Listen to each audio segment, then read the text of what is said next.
এআইটা শেষ করেই আমরা আজকে ক্লাস শেষ করব।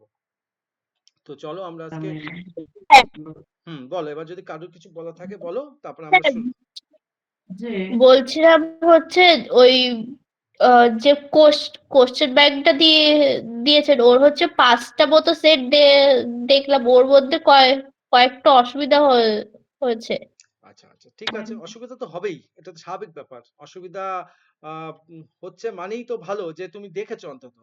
তো সেই অসুবিধাগুলো অবশ্যই হাইলাইট করে রাখো। হ্যাঁ, আমরা অসুবিধাগুলো নিয়ে অবশ্যই আলোচনা করবো আগামীকাল। কিন্তু সেটা যেহেতু আজকে আমরা করছি না এই কারণে, কারণ আগামীকালকে কয়েকজনের এক্সাম আছে। আমি আজকেই শুরু করতে পারতাম, কিন্তু আগামীকালকে এই কারণে, কারণ কয়েকজনের 5 থেকে 7 জনের ওদের কালকে ফিলোয়াপি হয়ে যাক, ফিলোয়াপি হয়ে গেলে ওরাও ফ্রি হয়ে যাবে। আমরা আগামীকাল রিভিশন করবো। আর আজকের ক্লাসটা বেসিক্যালি তোমাদের এআই থেকে যে টপিক গুলো থেকে কোশ্চেন আছে বা থিওরিটিক্যাল যে বিষয়গুলো, একটু আজকে এআইটা থেকে একটু ডিসকাস করে দিই। যা যা সমস্যা মনে হচ্ছে তোমার ওই টেস্ট পেপারের প্রত্যেকটা জিনিস পেজ নাম্বার, দাগ নাম্বার সহকারে একটু মার্ক করে রাখবে তোমার খাতাতে। তাহলে আমাদের কালকে যখন আমরা ক্লাস করব তখন আমাদের বুঝতে সুবিধা হবে, আমাদের সময়টা কম নষ্ট হবে।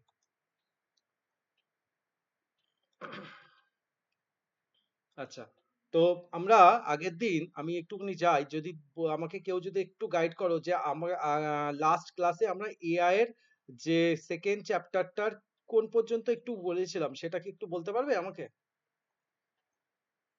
সেকেন্ড না স্যার, ইউনিট 3 চলছিল এআই এর।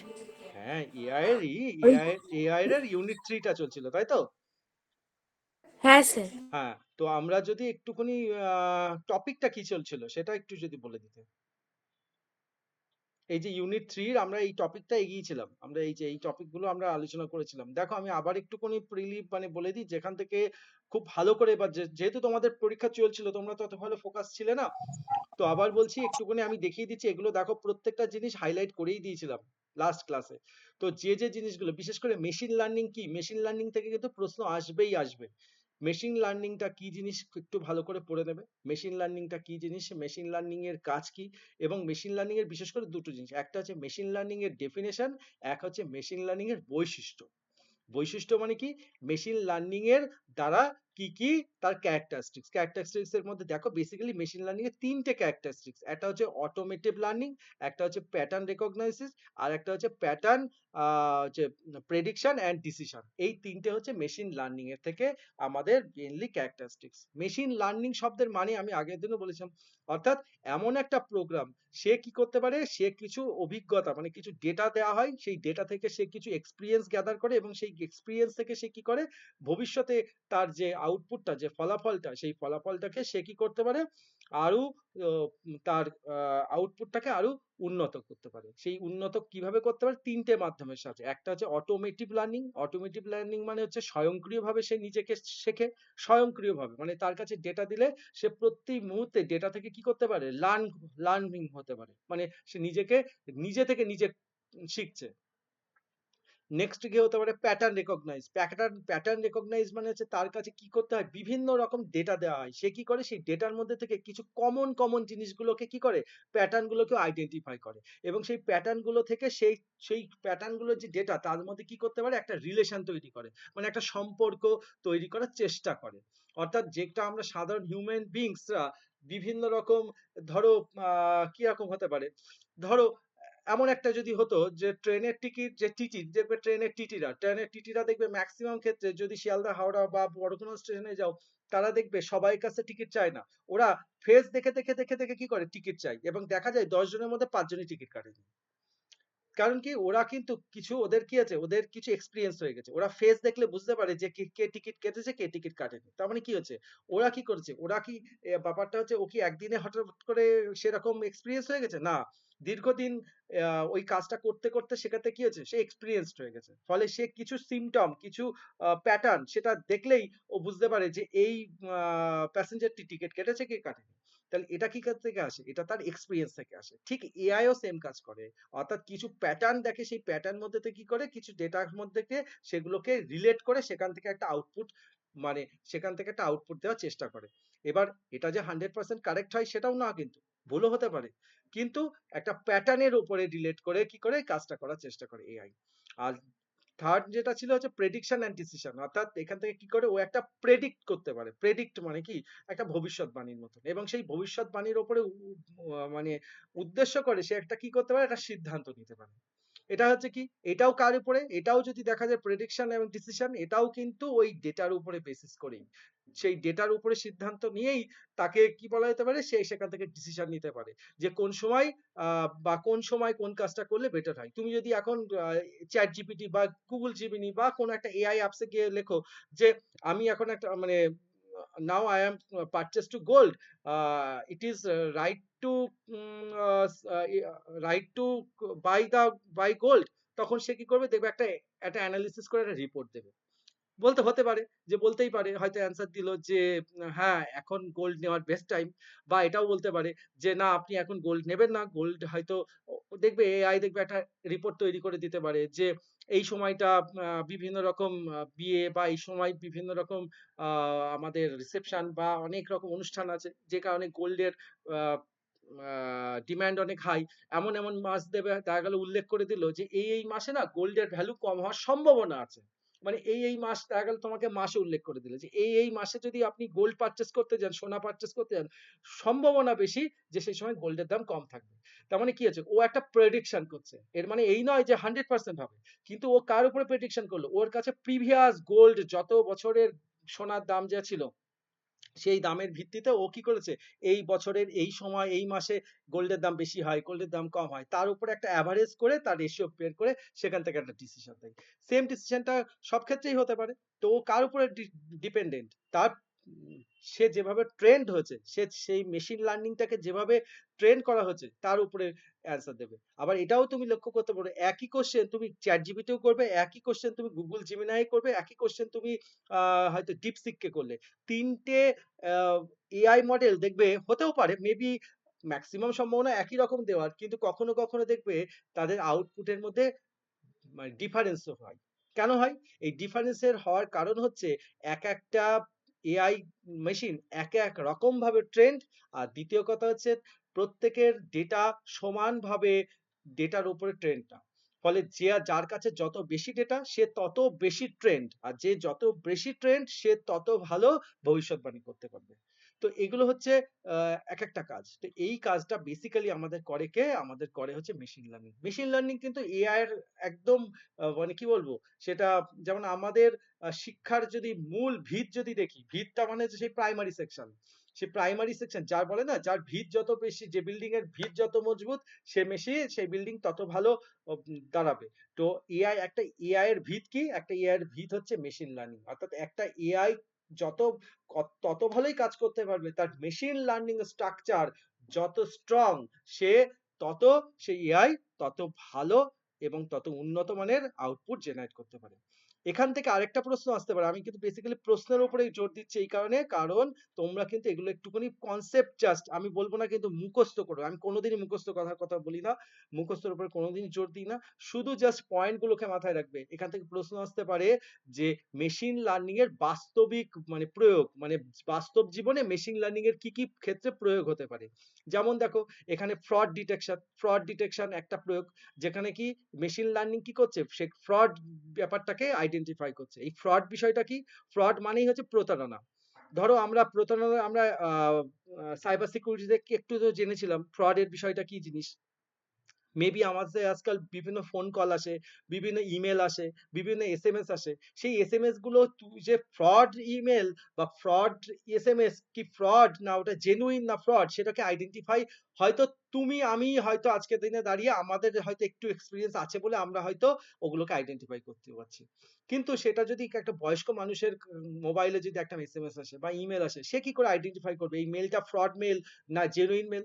তাহলে এআই সেই কাজটা করে দেয়। এআই কি করে, এআই এর কিছু বেসিক সিম্পটম আছে, এই ইমেলের এই এখান থেকে মেল আসলে সেগুলোকে ফ্রড মেল হিসেবে আইডেন্টিফাই করে দিচ্ছে। বা কল, এমন কিছু কল আসে, ফ্রড কল আসলে আগে থেকেই দেখবে মোবাইল, কিছু কিছু মোবাইলের ক্ষেত্রে আগে থেকে অ্যালার্ট জারি করে দেয়। এটা কি, এটা খুব হাইলি রিস্ক কল। এগুলোকে কি করছে, এগুলো এআই ডিটারমাইন করছে, মানে ডিটেকশন করছে। ঠিক একই রকম রোগ নির্ণয়ের ক্ষেত্রেও একই রকম। আমাদের বিভিন্ন রকম মেডিকেল ডায়াগনস্টিক্স এ যদি যাওয়া যায়, আজকালকার দিনে বিভিন্ন রকম যেসব আমাদের এমআরআই, সিটি স্ক্যান, এক্স-রে থেকে আরো অনেক রকম তো মাইক্রো সার্জারি তো আজকাল খুবই অ্যাপ্লাই হচ্ছে। তো সেখান থেকে রোগকে ডায়াগনস্ট করার জন্যও কিন্তু আমাদের এখন বর্তমানে এআই এর উপরে খুব বেশি জোর দেওয়া হয়। আগে কি করা হতো? বিভিন্ন একটা রিপোর্ট, যেকোনো একটা রিপোর্ট থেকে কি করা হতো? আমরা ডক্টরের কাছে যেতাম, ডক্টরকে রিপোর্টটা দেখাতাম। ডক্টর সে কি করতো? সেই রিপোর্ট থেকে সেখান থেকে সে রোগটাকে আইডেন্টিফাই করছে। কিন্তু আজকে তুমি যদি ধরো যেকোনো একটা যেকোনো একটা তুমি যেকোনো একটা যদি কোনো যদি টেস্ট করাও, সে ব্লাড টেস্ট হতে পারে, যেকোনো ধরনের টেস্ট, সেই টেস্টের যে রিপোর্টটা বেরোয় না, রিপোর্টটাকে তুমি জাস্ট এআই কোনো একটা অ্যাপসে আপলোড করে দাও। দিয়ে বলো এই রিপোর্টটাকে আমাকে এনালিসিস করে তার একটা রিপোর্টটাকে বুঝিয়ে দিক। দেখবে সে সেখান থেকে রিপোর্টটাকে অ্যানালিসিস করবে এবং করে সেখান থেকে কি কি রোগ ডিটারমাইন, সে মানে রোগ আইডেন্টিফাই, মানে ডায়াগনিস যেটাকে বলে, ডায়াগনিস করে দেয়। মানে তোমার রোগটা কি হতে পারে, তোমার কি সমস্যা আছে সেটাকেও আইডেন্টিফাই করে দিচ্ছে। অর্থাৎ একজন এক্সপিরিয়েন্স ডক্টর যে কাজটা করছে, একটা এআই সফটওয়্যারও সেম কাজটা করতে পারে। এবার বিষয়টা হচ্ছে, এটা তুমি বলতেই পারো যে এটা কি একদম 100% অথেন্টিকেট? না, এটা কখনো 100% অথেন্টিকেট নয়। তবে অনেকটা বেশি, অনেকটা প্রেডিকশন করতে পারে মেডিকেলের ক্ষেত্রে, অনেকটা। 100% কখনোই নয়। কারণ 100% এআই 100% বলে কিছু হয় না। কারণ কেন? ওই একই ঘুরে ফিরে। কারণ কোন এআই কোন বিষয়ে এক্সপেরিয়েন্স তুমি তো জানো না। চ্যাট জিপিটি হয়তো এই বিষয়ে খুব কম এক্সপেরিয়েন্স, গুগল জিমিনাই হয়তো অনেক বেশি এক্সপেরিয়েন্স। তো এই জন্য এক একটা অ্যাপসের তো এক একটা মোটিভ থাকে। ঠিক সেরকমই প্রত্যেকটা এআই অ্যাপস এর প্রত্যেকটা এআই অ্যাপস সব বিষয়ে পারদর্শী না। যেমন একজন বাংলা টিচারের কাছে যদি, তার কাছে যদি এখন ম্যাথের কোশ্চেন নিয়ে যাওয়া হয়, হয়তো সে করে দেবে। কিন্তু তার কাছে যদি খুব কমপ্লেক্সিটির কোশ্চেন নিয়ে যায়, সে যেরকম পারবে না, সেম একই রকম একজন ম্যাথের টিচারের কাছে যদি এখন বাংলার সাধারণ গ্রামার নিয়ে যায়, সে হয়তো করে দেবে। কিন্তু ক্রিটিক্যাল কিছু, কমপ্লেক্স কিছু নিয়ে গেলে সেক্ষেত্রে সমস্যা। কারণ সে সে বিষয়ের সাধারণ জ্ঞান রাখে, মানে ডিপ ডিপ লার্নিং তার কাছে নেই। তো ডিপ লার্নিং কি আছে? প্রত্যেকটা সাবজেক্ট টিচার যেমন তার কাছে কার বিষয়ে ডিপ লার্নিং আছে, তো প্রত্যেকটা এআই এর ক্ষেত্রেও কিন্তু তার বিভিন্ন ফিল্ডের উপরে ভিত্তি করে তার উপরে কিন্তু কি তার ডিপ লার্নিং থাকে। মানে কি সে কোন কোন বিষয়ের উপরে সে পারদর্শী। বলো, নেক্সট হতে পারে কি পণ্যের সুপারিশ। এটাও কিন্তু একটা বিরাট ব্যাপার। এইটা যেটা আমরা আজকে এই পণ্যের সুপারিশ মানে কি, যদি দেখা যায়, এইটা হচ্ছে বেসিক্যালি অনলাইন শপিং অ্যাপস এ করে। ধরো কেউ, তোমরাই বলবে, মোবাইল যদি কেউ অনলাইনে, মোবাইল কম বেশি সবাই আমরা কিনেছি। এবং মোবাইল যখনই কিনবে, মোবাইল কিনে যখনই তুমি দেখবে অ্যাড টু কার্ট বা বাই টু মোবাইল যাবে, সঙ্গে সঙ্গে দেখবে মোবাইলের সঙ্গে কিছু অ্যাডিশনাল কিছু ফিচার্স ও অ্যাড করে দেয়। কি কি দিতে পারে? মোবাইল কিনলে সাধারণত আর কি কি প্রয়োজন হতে পারে মোবাইলের সঙ্গে? মোবাইলের কভার লাগতে পারে, মোবাইলের স্ক্রিন গার্ড লাগতে পারে। তো এআই অ্যাপস অটোমেটিকলি ডিটারমাইন করবে, ও এ মোবাইল কিনছে, আচ্ছা মোবাইল কিনলে কি হবে, মোবাইলের সঙ্গে আর কি কি লাগবে, ও তাহলে তার একটা ইয়ে লাগবে, মোবাইলটার একটা কভার লাগতে পারে, মোবাইলের একটা স্ক্রিন গার্ড লাগতে পারে। তাহলে কি হচ্ছে? তো এগুলোকে কি করছে, অটোমেটিকলি এআই তোমাকে সাজেস্ট করছে। কেন? কারণ এআই জানে যে কোন পণ্যের সঙ্গে কোন পণ্য যায়। ব্যাপারটা এরম নয় যে তুমি বলতে পারো, স্যার এটা তো মামুলি ব্যাপার। মামুলি ব্যাপার নয়। বিষয়টা হচ্ছে, এটা মোবাইল বলে আমি তোমাকে বোঝাচ্ছি। ধরো তুমি আমার একটা ব্রেড কিনলে, সাপোজ তুমি ব্রেড কিনেছো, ব্রেডের সঙ্গে কি কি সিমিলারিটি হতে পারে? ব্রেড কিনলে ব্রেডের সঙ্গে মানুষ ব্রেডটা শুধু খাবে না, ব্রেডের সঙ্গে আর কি কি সাজেস্ট করতে পারে? বলো, তোমরাই বলো। বাটার জ্যাম, দেবে। বাটার। হ্যাঁ, এক্স্যাক্টলি। তাহলে একটা মানুষ ব্রেড কিনছে মানে আমরা আমরা হিউম্যান বিংস। আমি যদি তো দোকানদারে যদি দাঁড়াই, সে কি করবে? ও আপনি স্যার ব্রেড নিচ্ছেন? ও হচ্ছে ঠিক আছে, দেখুন আমাদের ভালো ভালো জ্যাম এসছে, ভালো ভালো বাটার এসছে। এগুলো আপনি দেখতে পারেন। কারণ এটা তো আমরা হিউম্যান বিংস, আমরা মানুষ, আমরা জানি। কিন্তু এআই ও এই কাজটা করতে পারছে। কারণ কি? ও কিছু প্যাটার্ন লক্ষ্য করেছে। এই প্রোডাক্টের সঙ্গে না ওই প্রোডাক্ট গুলো যায়। বোঝা গেছে? একটা প্রোডাক্টের সঙ্গে আরেকটা প্রোডাক্টের রিলেভেন্ট আছে। এই রিলেভেন্ট এর সঙ্গে কি করে? ও কি করছে? পণ্যের সঙ্গে সুপারিশ করছে। ভালো আরো ভালো দেখতে হবে। আমি যদিও খুব একটা কম ইউজ করেছি। যারা ইউজ করে তারা মিশো, মিন্ত্রা, এরা মিন্ত্রা নাকি বিরাট সাজেস্ট করে জামা কাপড়ের ক্ষেত্রে। তুমি দেখা যাচ্ছে এমন, মনে করো আমি একটা, সাপোজ আমি একটা শার্ট কিনলাম, শার্টের সঙ্গে দেখা যাচ্ছে শার্টের সঙ্গে আমাকে বিভিন্ন ট্রাউজার সাজেস্ট করলো, বা হয়তো শার্টের সঙ্গে টাই সাজেস্ট করলো। মানে বিষয়টা হচ্ছে কি, এমন একটা প্রোডাক্ট, সেই প্রোডাক্টের সঙ্গে আরেকটা প্রোডাক্ট যাই, এমন প্রোডাক্টটাকে কি করছে, ও সাজেস্ট করছে। এইটাকেই বলা হচ্ছে পণ্যের সুপারিশ করা। অর্থাৎ প্রত্যেকটা প্রোডাক্টের সঙ্গে আরেকটা প্রোডাক্টকেও কি করে সেল করা যায়, সেটাও এআই সফটওয়্যার দিয়ে আমরা করতে পারি। একই রকম জোম্যাটো, সুইগিতেও যদি তুমি বিভিন্ন খাবার যদি অর্ডার করো, তুমি সাপোজ বিরিয়ানি অর্ডার করলে, বিরিয়ানির সঙ্গে আচ্ছা আর কি কি যেতে পারে, কোন কোন খাবার, বিরিয়ানি তো অনেক মানুষ নাও খেতে, শুধু নাও খেতে পারে, তার সঙ্গে আরো কিছু সাজেস্ট হতে পারে, তো সাজেস্টিভ প্রোডাক্ট গুলো তার সঙ্গে বাই ডিফল্ট চলে আসে। তো এটা হচ্ছে এআই সাজেস্ট করে। আচ্ছা এখানেও এবার ব্যাপার আছে যে বিষয়টা হচ্ছে এটা গ্লোবালি আবার হয় না, কারণ আগেই বলেছি এআই কিন্তু প্যাটার্ন ওয়াইজ করছে। ওয়েস্ট বেঙ্গলের লোকজন বিরিয়ানির সঙ্গে যে জিনিস পছন্দ করে, আবার সাউথ ইন্ডিয়ানে চলে যাও, সেখানকার মানুষ বিরিয়ানির সঙ্গে সেই জিনিস পছন্দ করে না, তাহলে সেখানকার মানুষ আবার বিরিয়ানির সঙ্গে আলাদা জিনিস পছন্দ করছে। বা বিরিয়ানির জায়গায় ফ্রাইড রাইস, কেউ একজন অনলাইনে কেউ ফ্রাইড রাইস অর্ডার করে, তুমি ওয়েস্ট বেঙ্গলে বসে ফ্রাইড রাইস অর্ডার করছো, তোমার ফ্রাইড রাইসের সঙ্গে এমন কিছু প্রোডাক্ট দেখাচ্ছে যে হয়তো চিলি চিকেন বা এটা ওটা বিভিন্ন নন ভেজ আইটেম, তুমি আবার দেখো যে সাউথ ইন্ডিয়া যাও, ওখানকার মানুষজন নন ভেজ কম খায়, ওখানকার মানুষরা জানে, ওরা এআই ট্রেন্ড যে এই এলাকার মানুষ না এর সঙ্গে এই জিনিসটা, ওরা হয়তো ভেজ আইটেমের কিছু জিনিস আছে তার সঙ্গেও কি করবে, রিলেট করবে। কারণ কি, ও ট্রেন্ড আছে যে বিরিয়ানি বা ফ্রাইড রাইস বা যাই হোক একটা এক্সেপ্ট প্রোডাক্ট যদি হয়, সেটা শুধু সবার জন্য গ্লোবাল টু অল না, মানে এরিয়া ওয়াইজ, গ্লোবাল মানে জিওগ্রাফিক্যাল ওয়াইজ, সেখানে কি করছে, সেও তার সাজেস্টিভটাকেও কি করছে, আলাদা আলাদা করছে। এটা কি করে করছে, এআই কাজটা, এই কাজটা করছে। সেম যদি বলি, এই উদাহরণটা যদি আরেকটা বাস্তবিক উদাহরণ দেয়, যেটা আমাদের প্রত্যেকটা মুহূর্তে আমরা ব্যবহার করি, সেটা কোথায়, সেটা হচ্ছে আমাদের ইউটিউবে। ইউটিউব যদি খোলো, ইউটিউব যদি খোলো, দেখবে ইউটিউবে যদি আমরা যদি 20 জন আছি, 20 জনের যদি ইউটিউব খুলি, 20 জনের ইউটিউবের ফ্রন্ট পেজে মানে প্রথম যে ভিডিওগুলো সাজেস্ট করবে, 20 জনের সেম করবে? কি মনে হয়, না করবে? স্যার। করবে না। কেন করবে না? কেন করবে না বলো? স্যার সবার পছন্দ স্যার আলাদা আলাদা, সবাই আলাদা আলাদা জিনিস সার্চ করেছে এই এক্স্যাক্টলি, জন্য। এক্স্যাক্টলি। সবার পছন্দ আলাদা আলাদা, কারণ কারণ সবার পছন্দ ডিফারেন্স ডিফারেন্স, কারণ কারণ ও কি করছে, ও কার উপরে বিচার করছে, ও তুমি এত বছর ধরে ফোনটাকে অ্যাক্সেস করো, ইউটিউব খুলে তুমি কি ক্যাটাগরির ভিডিও দেখতে পছন্দ করো, তোমাকে সেই ধরনের ভিডিও দেখাবে। দেখা গেল আমার মোবাইলে যদি খোলে, আমার মোবাইলে দেখা যাচ্ছে কার্টুনই দেখাবে আর ট্রাভেল দেখাবে, কারণ আমার মেয়ে হয়তো মোবাইলে কার্টুনই দেখে আর আমি ট্রাভেলের ভিডিও দেখি।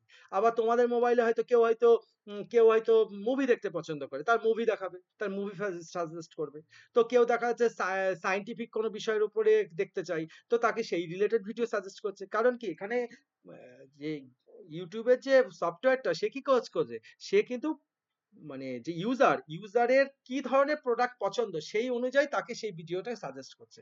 একই রকম ফেসবুকের ক্ষেত্রেও কিন্তু অ্যাপ্লিকেবল, ইনস্টাগ্রামের ক্ষেত্রেও অ্যাপ্লিকেবল। তো এগুলো কি হচ্ছে, এগুলো হচ্ছে সুপারিশ করা। আচ্ছা, থার্ড যেটা ইমেল স্প্যাম ফিল্টারিং। এই স্প্যাম ফিল্টারিংটা যদি একটু লক্ষ্য করো, যদি ইমেল, আমি একটু দেখাতে পাচ্ছি না ইমেলটা খোলা, ইমেলে যদি কেউ যদি একটু ব্রাউজিং এ, মোবাইলে না, যদি কম্পিউটারে যদি কেউ কোনোদিন ইমেল খোলো, দেখবে ইমেলের অনেকগুলো সেকশন থাকে, তার মধ্যে স্প্যাম সেকশন, একটা স্প্যাম বলে একটা সেকশন থাকে। এই স্প্যাম মানে কি, ইমেল আমাদের বেসিক্যালি স্প্যাম ব্যাপারটা হচ্ছে ফেক ধরতে পারো, ফেক।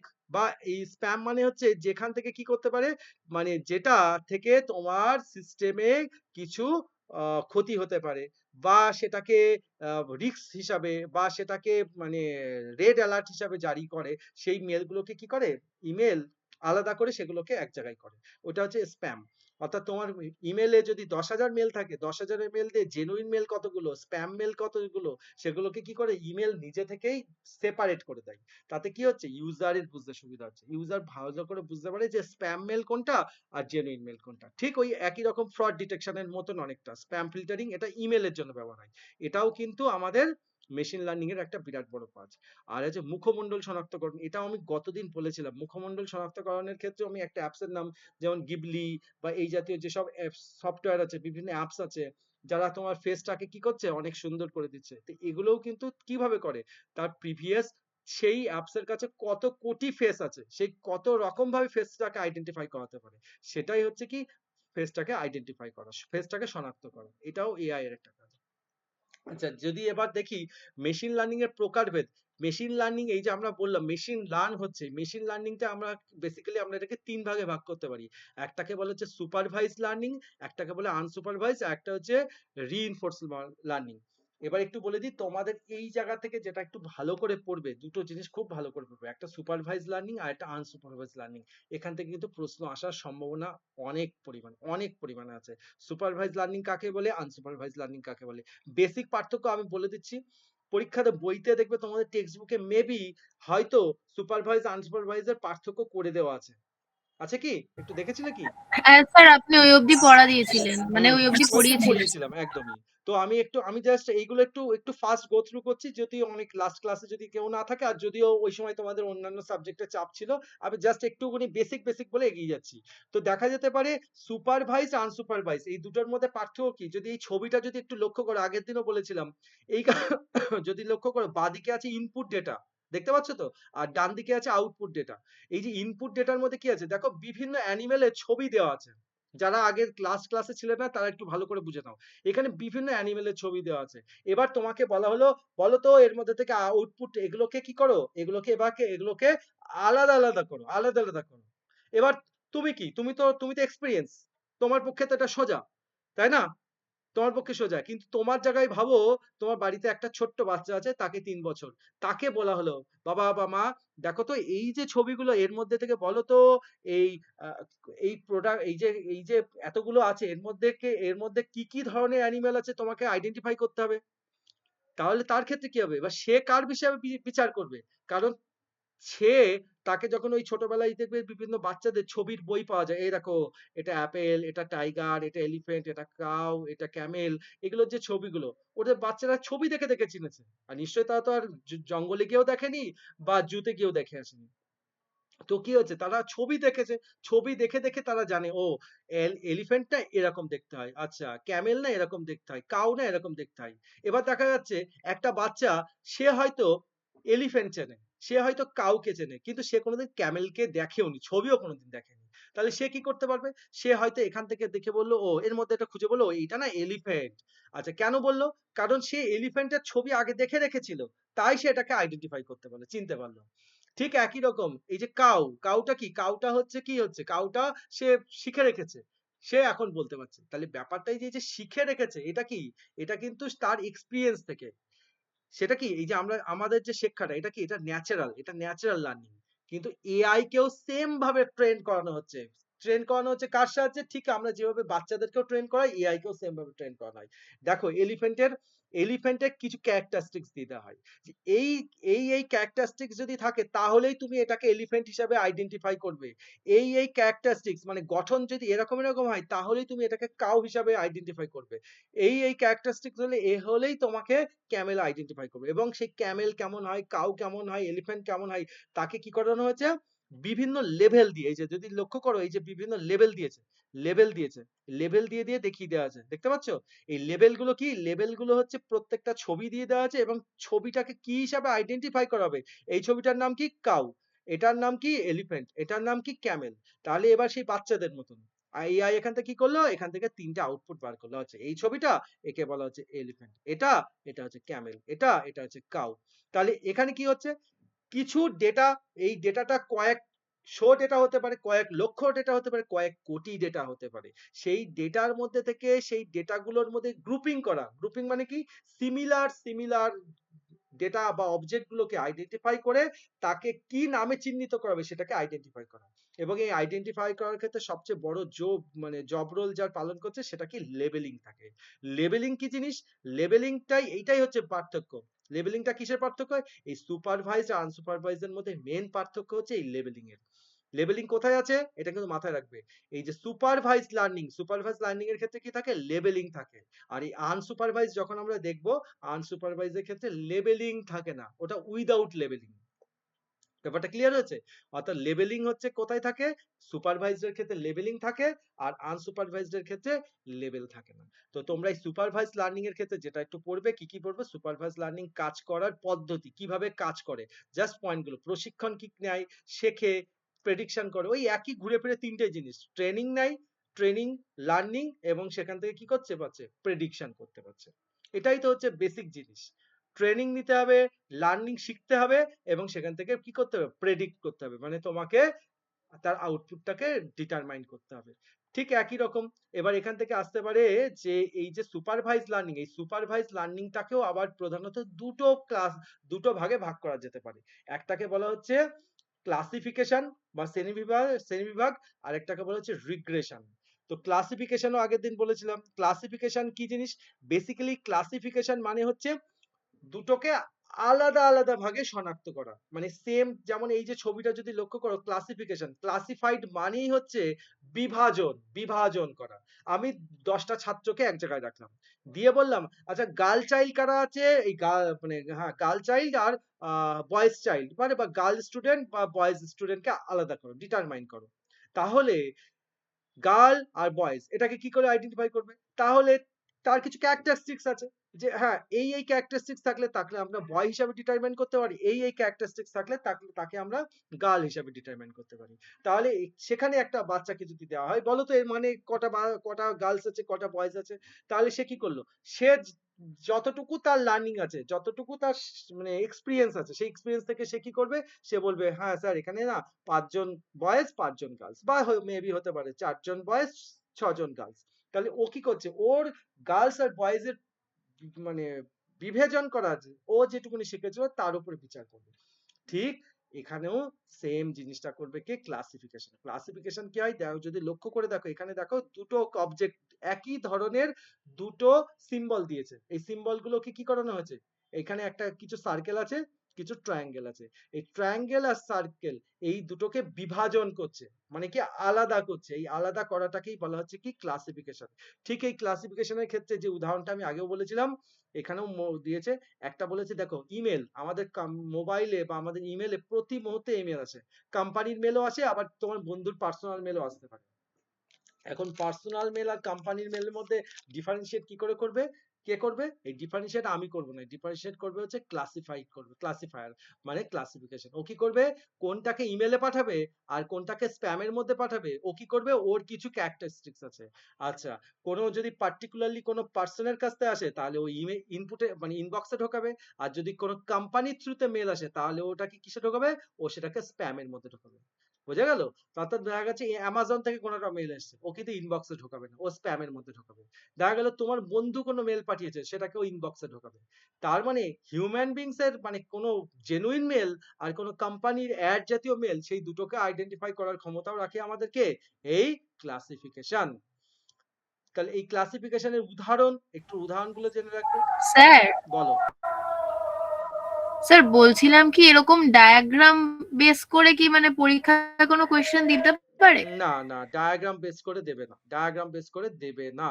তবে বেসিক্যালি যেটা দরকার, তোমাকে যেটা জানতে হবে ক্লাসিফিকেশন কি জিনিস সেটা একটু জানতে হবে। ক্লাসিফাইড কাকে বলে এটা একটা আসতে পারে, আর ক্লাসিফাইড ব্যবহার হয় বা ক্লাসিফাইড এর কিছু উদাহরণ যদি বলতে পারে। ঠিক আছে? অর্থাৎ দেখো একদম সহজ জিনিস, ক্লাসিফাইড মানে হচ্ছে এখান থেকে দুটো জিনিস আসতে পারে, ট্রু আইদার ফলস, অর্থাৎ ঠিক হবে আর না হলে ভুল হবে। এই যে দুটো মানে কি, যেমন দেখো হ্যাঁ না, তার মানে কি আছে? হয় হ্যাঁ হবে আর না হয় না হবে। অর্থাৎ যেখান থেকে এটা বাইনারির মতন, হয় ট্রুতে যাবে নাই ফলসে যাবে। ঠিক একই রকম স্প্যামের ক্ষেত্রে একটা হয় স্প্যাম মেল হবে নাই নন স্প্যাম মেল হবে। মানে কি তুমি একটা প্রেসক্রিপশন বা তুমি একটা টেস্ট করেছো, টেস্টের রিপোর্ট দিয়ে বলতে পারো, এআই কি বলবে? হ্যাঁ তোমার কোনো রোগ আছে না রোগ নেই। এটুকুনি ও ক্লাসিফাইড মানে কি শুধু জাস্ট বলে দেবে আছে কি নেই। একটা অবজেক্ট দিয়েছে কুকুর বিড়াল ইঁদুর, তাহলে এই অবজেক্ট গুলোর মধ্যে তোমাকে বললে আমাকে বিড়ালটাকে আইডেন্টিফাই করো, তাহলে সেটা কি করছে? এখানে ক্লাসিফাইড করছে। ও আলাদা করে বিড়ালকে আইডেন্টিফাই করতে পারে, ও আলাদা করে কুকুরকে আইডেন্টিফাই করছে, ও আলাদা করে ইঁদুরকে আইডেন্টিফাই করছে। এটা হচ্ছে ক্লাসিফাইড করছে। বা ক্রেডিট কার্ডের জালিয়াতি, মানে জাল না মানে জাল হচ্ছে না বৈধ হচ্ছে, এটাকেও আইডেন্টিফাই করার ক্ষমতা কে রাখছে? আমাদের এই ক্লাসিফিকেশন রাখছে। বেসিক্যালি অ্যাকচুয়ালি ক্লাসিফিকেশনের কাজই হচ্ছে কি বিভাজন করা, দুটো আলাদা আলাদা জিনিসকে দুটো আলাদা ভাবে রেকগনাইজ করা, এটাই হচ্ছে ক্লাসিফিকেশন। এই ক্লাসিফিকেশনের প্রায় মতনই কিন্তু সেম না। তার মধ্যে যেটা আছে রিগ্রেশন, এই রিগ্রেশন থেকেও কিন্তু প্রশ্ন আসে। রিগ্রেশন আর ক্লাসিফিকেশন এর মধ্যে সামান্যতর পার্থক্য আছে। পার্থক্য যদি দেখা যায়, যেমন ধরো রিকগনাইজের ক্ষেত্রে কি আছে, রিগ্রেশনের ক্ষেত্রে বলছে, ডেফিনেশনটা আমি তোমাদের জন্য আরেকবার পড়ে দিচ্ছি। বলছে এই পদ্ধতিতে মডেলগুলোকে এমন ভাবে প্রশিক্ষণ দেওয়া হয় যাতে এটি ইনপুট ডেটার উপরে ভিত্তি করে যে অবিচ্ছিন্ন বা কন্টিনিউয়াস বা ডেটার মান, দাম, তাপমাত্রা, পূর্বাভাস ইত্যাদি এগুলোকে করতে পারে। এটা অনেকটা কিরকম, ক্লাসিফাইড যেটা করছে, ক্লাসিফাইড কিন্তু একদম প্রপারলি, ক্লাসিফাইড যেটা হয় সেটা কিন্তু অনেকটা বেশি প্রপারলি হয়, বেশি মানে ঠিকঠাক, মানে যদি অ্যাকুরেসি দেখো, অ্যাকুরেসি ক্লাসিফাইড এর ক্ষেত্রে অনেক বেশি। কিন্তু রিগ্রেশন যখন হয়, রিগ্রেশন মানে কি, এখানে হিউজ ডেটা আছে, হিউজ ডেটা আছে। এখন সেই ডেটার মধ্যে থেকে তোমাকে কি করতে হবে, তার কিছু জিনিস তোমাকে প্রেডিক্ট করতে হবে। অর্থাৎ প্রেডিকশন কিরকম, একটা উদাহরণ দিই। ধরো আজকে হচ্ছে কত তারিখ, 23 তারিখ। তুমি বলতে চাইছো এটা হচ্ছে মার্চ মাস, তুমি সরি এটা ফেব্রুয়ারি মাস, তুমি মার্চ মাসের 22 তারিখে তুমি কোথাও বেড়াতে যাবে। ওকে, এবার মার্চ মাসের 22 তারিখে বেড়াতে যাবে, বেড়াতে গেলে তুমি এবার প্রেডিক্ট করছো সেই সময় এমন একটা জায়গায় যাবে সেখানে হয়তো গরম পড়তে পারে, কি ঠান্ডা হতে পারে, কি বর্ষা আসতে পারে। এখন তার উপরে ভিত্তি করে তো তুমি তোমার লাগেজ গোছাবে, তাহলে লাগেজ গোছানোর আগে তুমি কি চেক করবে, তুমি ওয়েদারে চলে গেলে, ওয়েদারে গুগলে গিয়ে ওয়েদার রিপোর্ট চেক করলে আগামী 1 মাস পরে ওই জায়গার ওয়েদার কি থাকতে পারে। এবার ওয়েদার রিপোর্ট কি দেখাবে, দেখাতে পারে মেবি 50% বৃষ্টি হওয়ার সম্ভাবনা, বা মেবি 50% মানে, বা হয়তো ওয়েদার একটু হট ওয়েদার দেখাচ্ছে বা গরম হয়ে গেছে এখনকার থেকে তুলনামূলক। তারপরে এই যেটা দেখালো এটা ক্লাসিফাইড না, এটা হচ্ছে রিগ্রেশন। কার ভিত্তিতে এই রিগ্রেশনটা, কার ভিত্তিতে করলো, ও কি করলো, প্রিভিয়াস দেখা যাচ্ছে গুগল জবে থেকে ওয়েদারের কাস্টিং শুরু করেছে বা ওয়েদারের রিপোর্ট নিয়ে শুরু করেছে মেবি হয়তো 30 ইয়ার্স কি 20 বছর, তাহলে 20 বছর ধরে, লাস্ট 20 বছর ধরে ওই লোকেশনের কিরকম টেম্পারেচার ছিল, সেই টেম্পারেচারের উপর ভিত্তি করে সে একটা তো করলো তোমার সামনে একটা পূর্বাভাস, মানে একটা আউটপুট রেজাল্ট তৈরি করলো। মেবি সেটা সেম হতেও পারে, মেবি সেটা নাও হতে পারে, কিন্তু সম্ভাবনা অনেকটাই। কিন্তু ক্লাসিফিকেশন কি করেছে, ক্লাসিফিকেশন কিন্তু জেনুইনলি ক্লাসিফাইড করেছে, হয় হ্যাঁ না হয় না। রিগ্রেশনে কিন্তু হ্যাঁ না এর কোনো জায়গা নেই, বুঝে গেছে। অর্থাৎ ইয়েতে দেখবে, ওয়েদারে দেখবে, বৃষ্টির সময় দেখবে বৃষ্টি হওয়ার সম্ভাবনা লেখা থাকে, দেখা গেল কোনোদিন লেখা আছে 90%, পরের দিন লেখা আছে 80%, তারপরের দিন লেখা আছে 70%। এইবার তুমি ভাবো 70% মানে কি, বৃষ্টি হবে কি হবে না, কি ভাববে এটাকে, বলো কি হবে। 70% মানে কি বুঝবো, 90% মানে কি বুঝবো, 80% মানে কি বুঝবো, বা 30% মানে কি বুঝবো, বলো। আগলা 4 দিনের রিপোর্ট দিয়েছে ওয়েদারের। স্যার মানে বৃষ্টি হওয়ার সম্ভাবনা কতটা আছে, যে হুম বৃষ্টি হবেই এরকম কোনো মানে? হবেই এমন কোনো মানে নেই। যেদিনকে 90% দিয়েছে মানে কি বুঝবো, এদিনকে হওয়ার সম্ভাবনা সব থেকে বেশি। যেদিনকে 30% দিয়েছে সেদিনকে হওয়ার সম্ভাবনা সবচেয়ে কম। এবার দেখা যাচ্ছে 30% দিয়েছে মানেই যে বৃষ্টি হবে না এটাও না, দেখা যাচ্ছে 30% দিয়েছে মানে দেখা গেল দিনের বেলা ঝিরিঝিরি করে 10 মিনিট বৃষ্টি হয়ে গেল। এবার তুমি বললে গুগল ম্যাপ যে দেখালো 30% হবে না, আরে 30%ও তো হওয়ার সম্ভাবনা ছিল, কিন্তু 90% যেদিন দিয়েছে সেদিন দেখা যাচ্ছে সারাদিন সকাল থেকে রাত পর্যন্ত বৃষ্টি হয়েছে। আর 30% যেদিনকে দিয়েছে সেদিনকে হয়তো দিনের বেলা কি 10 মিনিট 15 মিনিট বৃষ্টি হয়েছে। তাহলে এটা হচ্ছে প্রেডিকশন। এবার তুমি বলতে পারো, তুমি যদি বলো আজকে বৃষ্টি হবে কি হবে না, রিগ্রেশনের কাছে যদি উত্তর দাও, রিগ্রেশন হ্যাঁ না বলতে পারবে, বলতে পারবে হ্যাঁ কি না। হ্যাঁ যদি হয়ে যেত তাহলে এটা কত পার্সেন্ট হতো, 100%। আর না যদি হতো তাহলে কত পার্সেন্ট হতো, 0%। বোঝা যাচ্ছে ব্যাপারটা। আমি যদি 100% জেনুইনলি বলি হ্যাঁ হবেই, তার মানে কি 100%, আর হবেই না তাহলে কি হবে 0%। কিন্তু ওয়েদার কাস্টিং এ কোনোদিন বলতে পারবে 100% আর 0%, এটা কোনোদিন বলতে পারবে না। এটা হচ্ছে রিগ্রেশন। কিন্তু ঠিক একই রকম ক্লাসিফিকেশনে কিন্তু হয় 100% নাই 0%। ব্যাপারটা ক্লিয়ার হয়েছে তো। তাহলে ক্লাসিফিকেশন আর রিগ্রেশনের মধ্যে এই হচ্ছে পার্থক্য। তো এক্ষেত্রে ওই যে যেমন তোমাদেরকে আগেও একটা উদাহরণ দিয়েছিলাম, এমন ওই রেডমি কোম্পানির ফোন আমি দেখেছি, এখন জানি না অন্য কোনো কোম্পানির ক্ষেত্রে, ওই যে ব্যক্তির বয়স, মানে তুমি কি করবে, তুমি তোমার ওখানে ক্যামেরাটা ওপেন করবে, সেলফি ক্যামেরা অন করবে, অন করে তোমার সামনে ক্যামেরাটা ধরবে, ক্যামেরাটা ধরলে কি দেখাবে, তোমার বয়সটাকে ও কি করবে, আইডেন্টিফাই করে দিবে। তোমরা দেখা গেল ধরলে কারোর 17 দেখাচ্ছে, কারোর 18 দেখাচ্ছে, কারোর 20 দেখাচ্ছে, কারোর মেবি 25 দেখাচ্ছে, কারোর মেবি 15 দেখাচ্ছে। তাহলে এটা কার ভিত্তিতে হতে পারে, তোমার ফেসের ক্যারেক্টারিস্টিক্স, ফেসের কিছু ক্যারেক্টারিস্টিক আছে, সেই ক্যারেক্টারিস্টিক্স গুলোকে ও কি করে, ও রিড করে সেখান থেকে তার বয়স, তার বয়সটা কেমন হতে পারে সেটাকে ও কি করছে, ও আইডেন্টিফাই করার চেষ্টা করছে। কিন্তু সেটা কি সবসময় 100% না, অ্যাকুরেট হতেই পারে না। 18 বছরের জায়গায় 17 বছরে দেখাতে পারে, 18 জায়গায় 15 দেখাতে পারে, 18 জায়গায় 20ও দেখাতে পারে। তো এটা হচ্ছে কি, এটা কাছাকাছি। রিগ্রেশনের ক্ষেত্রে 100% বলে কিছু হয় না। সেম ওই যেটা বললাম দৈনিক তাপমাত্রা পূর্বাভাস, এগুলো সবই রিগ্রেশনের পার্ট। তাহলে আশা করি রিগ্রেশন আর ক্লাসিফিকেশনের মধ্যে পার্থক্য ক্লিয়ার হয়েছে।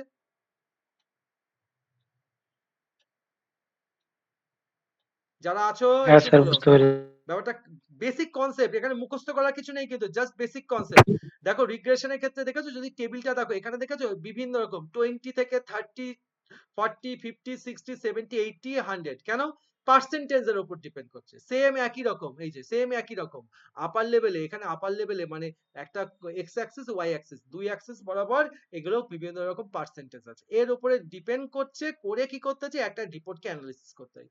শুধু এক্স অ্যাক্সিস ধরে না, শুধু ওয়াই অ্যাক্সিস ধরে না, এক্স এবং ওয়াই দুটো অ্যাক্সিসের গড় করে রিগ্রেশনের রেজাল্ট বের হতে পারে। তো এই হচ্ছে বিষয়।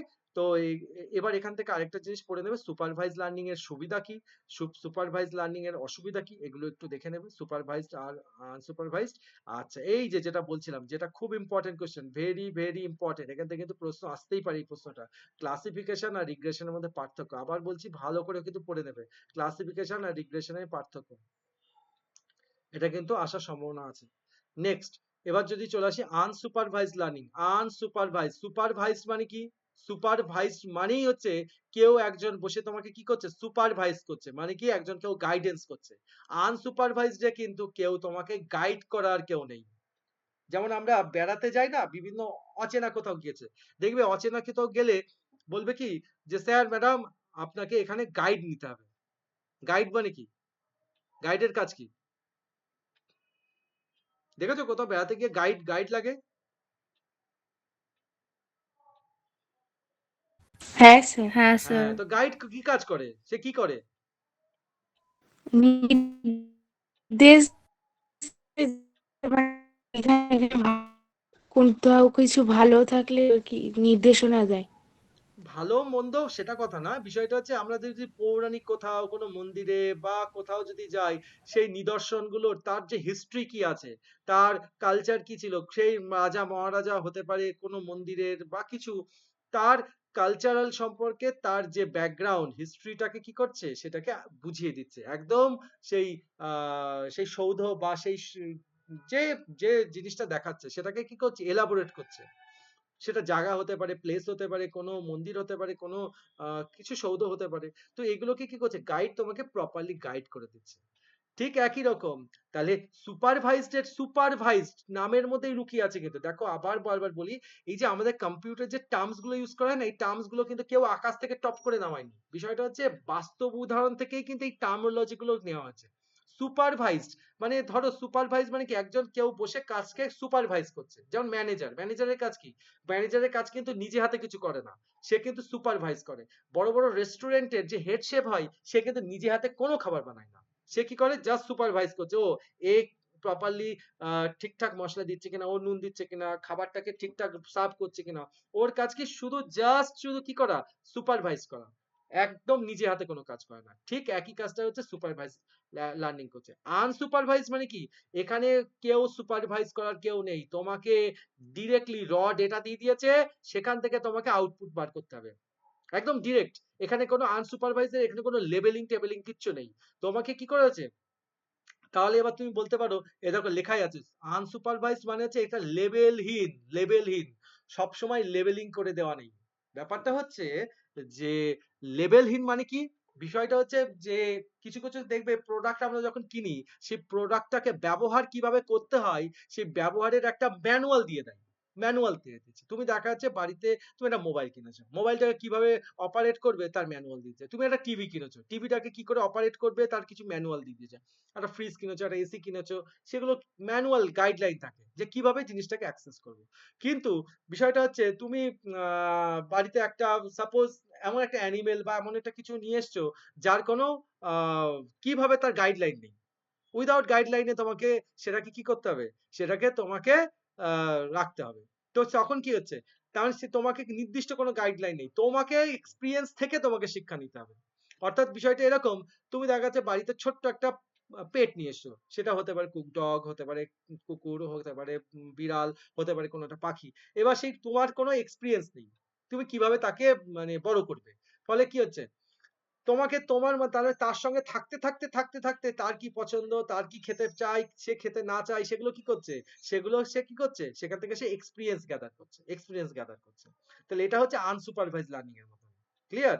আবার সুপারভাইজ মানে কি বিষয়টা হচ্ছে তোমার বাড়িতে তো অনেকগুলো ডগ তুমি আগেও রেখেছো, তুমি নতুন করে একটা ডগ নিয়ে এসছো। মানে কি হচ্ছে একটা ডগ কিভাবে ছোট্ট একটা পেট ডগকে কিভাবে মানুষ করতে হয় সেই সম্পর্কে তোমার এক্সপেরিয়েন্স আছে। তাহলে তুমি তখন সুপারভাইজড এর আন্ডারে চলে আসছো। আনসুপারভাইজ মানে তোমার কোনো গাইডলাইন নেই। উইদাউট গাইডলাইনে তোমাকে কাজটাকে সম্পাদন করতে হবে। সেটা হচ্ছে আনসুপারভাইজড। অর্থাৎ এটাকে বলা হচ্ছে কম্পিউটার ভাষায় এটা হচ্ছে লেবেলহীন ডেটা। অর্থাৎ এখানে কোনো লেবেলিং করে দেওয়া নেই। এই জিনিসটাকে এটাই বলবো, ওই জিনিসটাকে ওটাই বলবো। তাহলে সম্পর্ক হচ্ছে কি? তাহলে আনসুপারভাইজড লার্নিং কার উপরে কাজ করে? বেসিক্যালি আনসুপারভাইজড লার্নিং কাজ করে এই যে প্যাটার্নের উপরে জোর দেয়, কাঠামোর উপরে জোর দেয়, কাঠামো। আর কি সম্পর্কের উপরে জোর দেয়। এবং সেই তার মধ্যে থেকে কি করে ডেটাটাকে আইডেন্টিফাই করার চেষ্টা করে। অর্থাৎ প্যাটার্ন আছে, কাঠামো আছে, সম্পর্ক আছে, এগুলোর থেকে কি করতে পারে সে কি করতে পারে সেখান থেকে তার একটা আউটপুট ফলাফল বার করার চেষ্টা করে। সাপোজ একটা তোমাদেরই দেখো তোমাদেরই কাছে যদি একটা প্রশ্ন করা হয় একটা হঠাৎ করে একটা হিউম্যান বিংস কে একটা মনে করো একটা মধ্যবয়স্ক একটা হিউম্যান বিংস কে দাঁড় করানো হলো দিয়ে তোমাদেরকে বলা হলো বলো তো এই হিউম্যান বিংসটার সাপোজ এই হিউম্যান বিংসটার বয়স কত তোমাকে আইডেন্টিফাই করতে হবে বয়স তার বয়স কত দেখা যাচ্ছে সেই হিউম্যান বিংসটার মানে একটা মধ্যবয়স্ক একজন লোক তার বয়স আইডেন্টিফাই করতে হবে এবার বলা হলো কেউ একজন বললো 30 কেউ একজন বললো 40 কেউ একজন বললো 45 কেউ একজন বললো 38 কেউ একজন বললো 42 তার মানে কি হচ্ছে এই যে বিষয়টা মানে কি হচ্ছে এই যে প্রেডিকশন করছে যা বাচ্চারা যখন প্রেডিকশন কি বেসিসে করছে সে কেউ একটা লক্ষ্য করলো চুলটা পাকা তার মানে বয়সটা বেশি একজন দেখলো চামড়াটা না কুচকানো ও তার মানে এর বয়সটা বেশি আরেকজন দেখলো যে হয়তো যে একটু কম বয়স বলছে সে দেখা যাচ্ছে আহ, দেখা গেল তার শার্ট প্যান্ট জামা কাপড় খুব মানে সেই মানে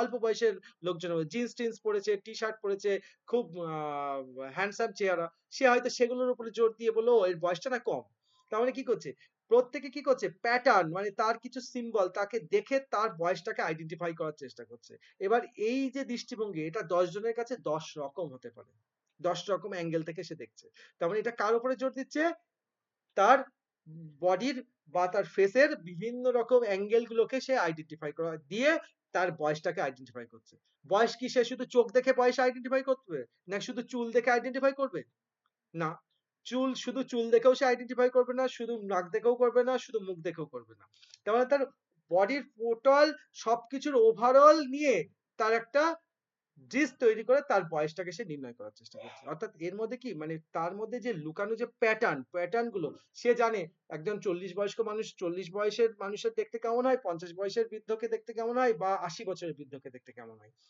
বেসিক প্যাটার্ন সবাই আমরা জানি তাই তো তাহলে এই প্যাটার্ন গুলো কি এই প্যাটার্ন গুলো দেখে আমরা আইডেন্টিফাই করতে পারি যে কার কত বয়স তার মানে কি হচ্ছে আলটিমেটলি আমরা এইগুলোকে কি করছি রিলেট করছি সম্পর্কগুলোকে জুড়ে দিচ্ছি অর্থাৎ আমাদের প্রিভিয়াস এক্সপিরিয়েন্স পাস্ট এক্সপিরিয়েন্স সেই পাস্ট এক্সপিরিয়েন্স কে কাজে লাগিয়ে আমরা বর্তমান আউটপুট বের করার চেষ্টা করছি ঠিক একই রকম যদি দেখো এখানে কিছু ডেটা দিয়ে দিয়েছে এই যে ডেটাগুলো দ্বারা একটু মুছে দিই আগের দিন বুঝিয়েছিলাম এগুলো আগের দিন ছিল এই ক্লাসটাই বাকিরা যারা ছিল তারা আশা করি জানে এই যে ডেটাগুলো দিয়েছে এই ডেটাগুলোর মধ্যে দেখেছো বিভিন্ন অবজেক্ট দিয়ে দিয়েছে এই অবজেক্ট গুলোর মধ্যে থেকে কি বলেছে বলেছে এই অবজেক্ট গুলোকে একই সিমিলার ভুক্ত অবজেক্ট গুলোকে আইডেন্টিফাই করো একটু আমাকে যদি দেখে বলো এর মধ্যে কত ধরনের ভেজিটেবল আছে 3 ধরনের। আচ্ছা আর বাকিদের কাছে কত ধরনের ভেজিটেবল আছে? 4 ধরনের স্যার। 4 ধরনের। ওকে। আর? স্যার 4 ধরনের স্যার। 4 4 ধরনের। ধরনের স্যার। আচ্ছা। আর কেউ? আরেকজন? স্যার 3 ধরনের। আচ্ছা। এবার দেখো, যে 3 ধরনের বলেছে সেও ঠিক, যে 4 ধরনের বলেছে সেও ঠিক। এবার তুমি বলতে পারো স্যার কিরকম ভাবে? যদি, ভালো করে দেখো, যদি আমরা শুধু শেপের উপরে জোর দিই, শুধু শেপ, আর কিচ্ছু না, নাথিং, শেপের উপরে, তাহলে যদি দেখা যায় শেপ মানে কি, একটা এই যে এটা কি জিনিস, এই যে দেখতে পাচ্ছ এটা কি, এটা হচ্ছে অনিয়ন, তাই তো? অনিয়নের শেপ কেমন হয়? এরকম হয়। তাহলে এই অনিয়নের শেপের মধ্যে কত ধরনের ক্যাটাগরি পড়ছে? একটা, দুটো, তিনটে। তার মানে এই তিনটেকে ধরে আমরা কি করলাম, এটাকে অনিয়ন ক্যাটাগরির মধ্যে ফেলে দিলাম, ঠিক তো? এবার এখানে এসে বেঙ্গন মানে বেগুন মানে, আচ্ছা যাই হোক। তো এর ক্যাটাগরি, এই ক্যাটাগরি এখানে কি হয়েছে, তিনটে বেগুন পেয়েছি, তাহলে তিনটে বেগুনকে নিয়ে আমরা এটাকে একটা ক্যাটাগরির মধ্যে ফেললাম। এবার দেখা যাচ্ছে কি শেপ, অনলি শেপের উপরে যদি জোর দিই, দেখো শেপ রিলেটেড ক্যাপসিকাম, ক্যাপসিকামের শেপ দেখো, green capsicum, red capsicum, green capsicum, total তিনটে আছে। ক্যাটাগরাইজ যদি ধরি, ক্যাটাগরাইজ কি করলাম, তিনটে একই ক্যাটাগরি, তাই এটাকে একটা ক্যাটাগরির মধ্যে ফেলে দিলাম।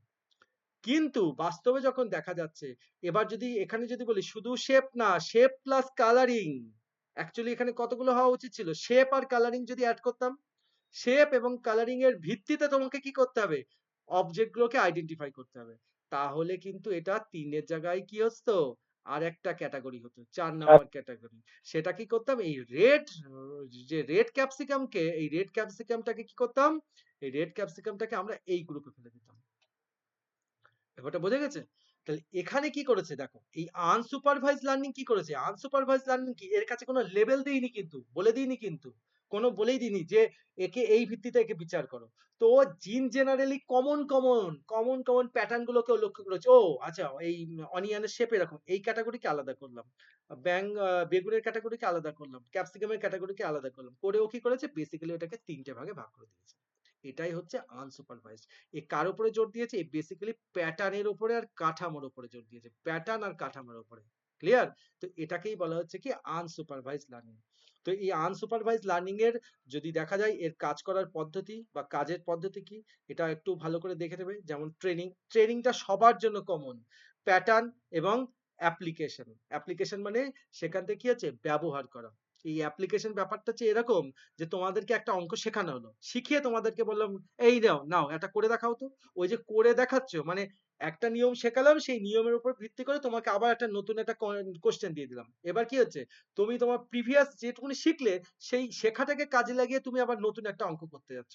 সেটাই হচ্ছে অ্যাপ্লিকেশন মানে ব্যবহার করা। মানে বিষয়টা হচ্ছে এরকম, গাড়ি চালানো তোমাকে শিখিয়ে দিলাম, আচ্ছা এই দেখো এইভাবে ক্লাচ ধরতে হয়, এইভাবে ব্রেক ধরতে হয়, এবার তোমাকে বাইক দেওয়া বলো, নাও চালাও। মিনময় এবার বাইক চালাচ্ছে, ব্যাপারটা হচ্ছে এরকম।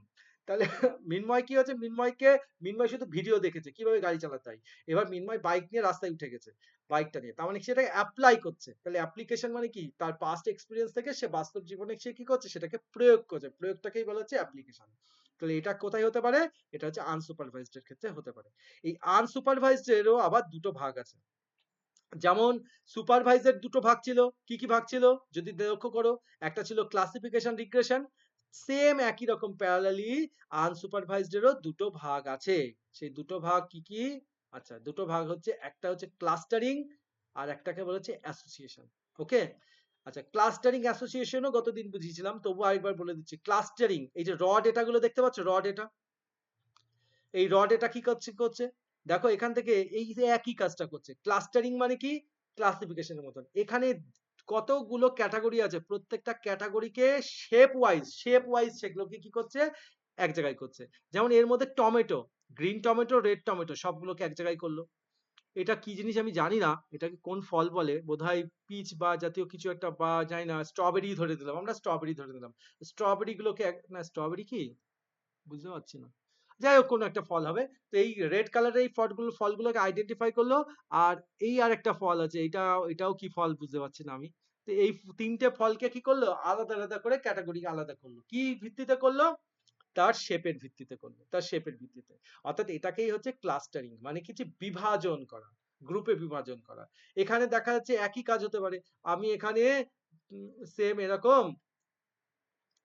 এটা যদিও আমি তোমাদেরকে প্রমিনেন্ট ভাবে দেখাতে পারবো না, আমি এরকম 4টে ছবি দিয়ে দিলাম, 4টে ছবি দিয়ে বললাম যে বলো এর মধ্যে, আচ্ছা মনে করো এরকম ভাবে ব্যাপারটা হচ্ছে যাদের আহ যাদের এই চুলগুলো লম্বা লম্বা হয়তো তাদেরকে আমরা বললাম সাপোজ, মানে বিষয়টা হচ্ছে এআই কে এইভাবে ট্রেন করানো আছে, আহ, এগুলো হচ্ছে ফিমেল আর এটা হচ্ছে মেল, এবার একে বলা হচ্ছে বলো এটাকে ক্যাটাগরাইজ করো, তখন ও কি করবে, ও ও জানে কি যার চুল লম্বা লম্বা আছে এগুলোকে কি বলা হলো, এগুলোকে ফিমেল, তখন ও কি করলো ক্লাস্টারিং করলো, তাহলে ফিমেল গুলোকে একটা গ্রুপে রাখলো, মেলটাকে একটা গ্রুপে রাখলো, এটাকেই বলা হচ্ছে ক্লাস্টারিং। কারণ কি ভিত্তিতে, ও জানে যে লম্বা চুল মানে হচ্ছে এগুলো হচ্ছে আমাদের ফিমেল ক্যাটাগরির মধ্যে ফেলতে হবে। আচ্ছা চুল খুব ছোট ছোট ছোট ছোট চুল আছে, তাহলে এটার লেখাচ্ছে কি হচ্ছে মেল ক্যাটাগরিতে ভাঙলাম, তাহলে এইটা হচ্ছে ক্লাস্টারিং।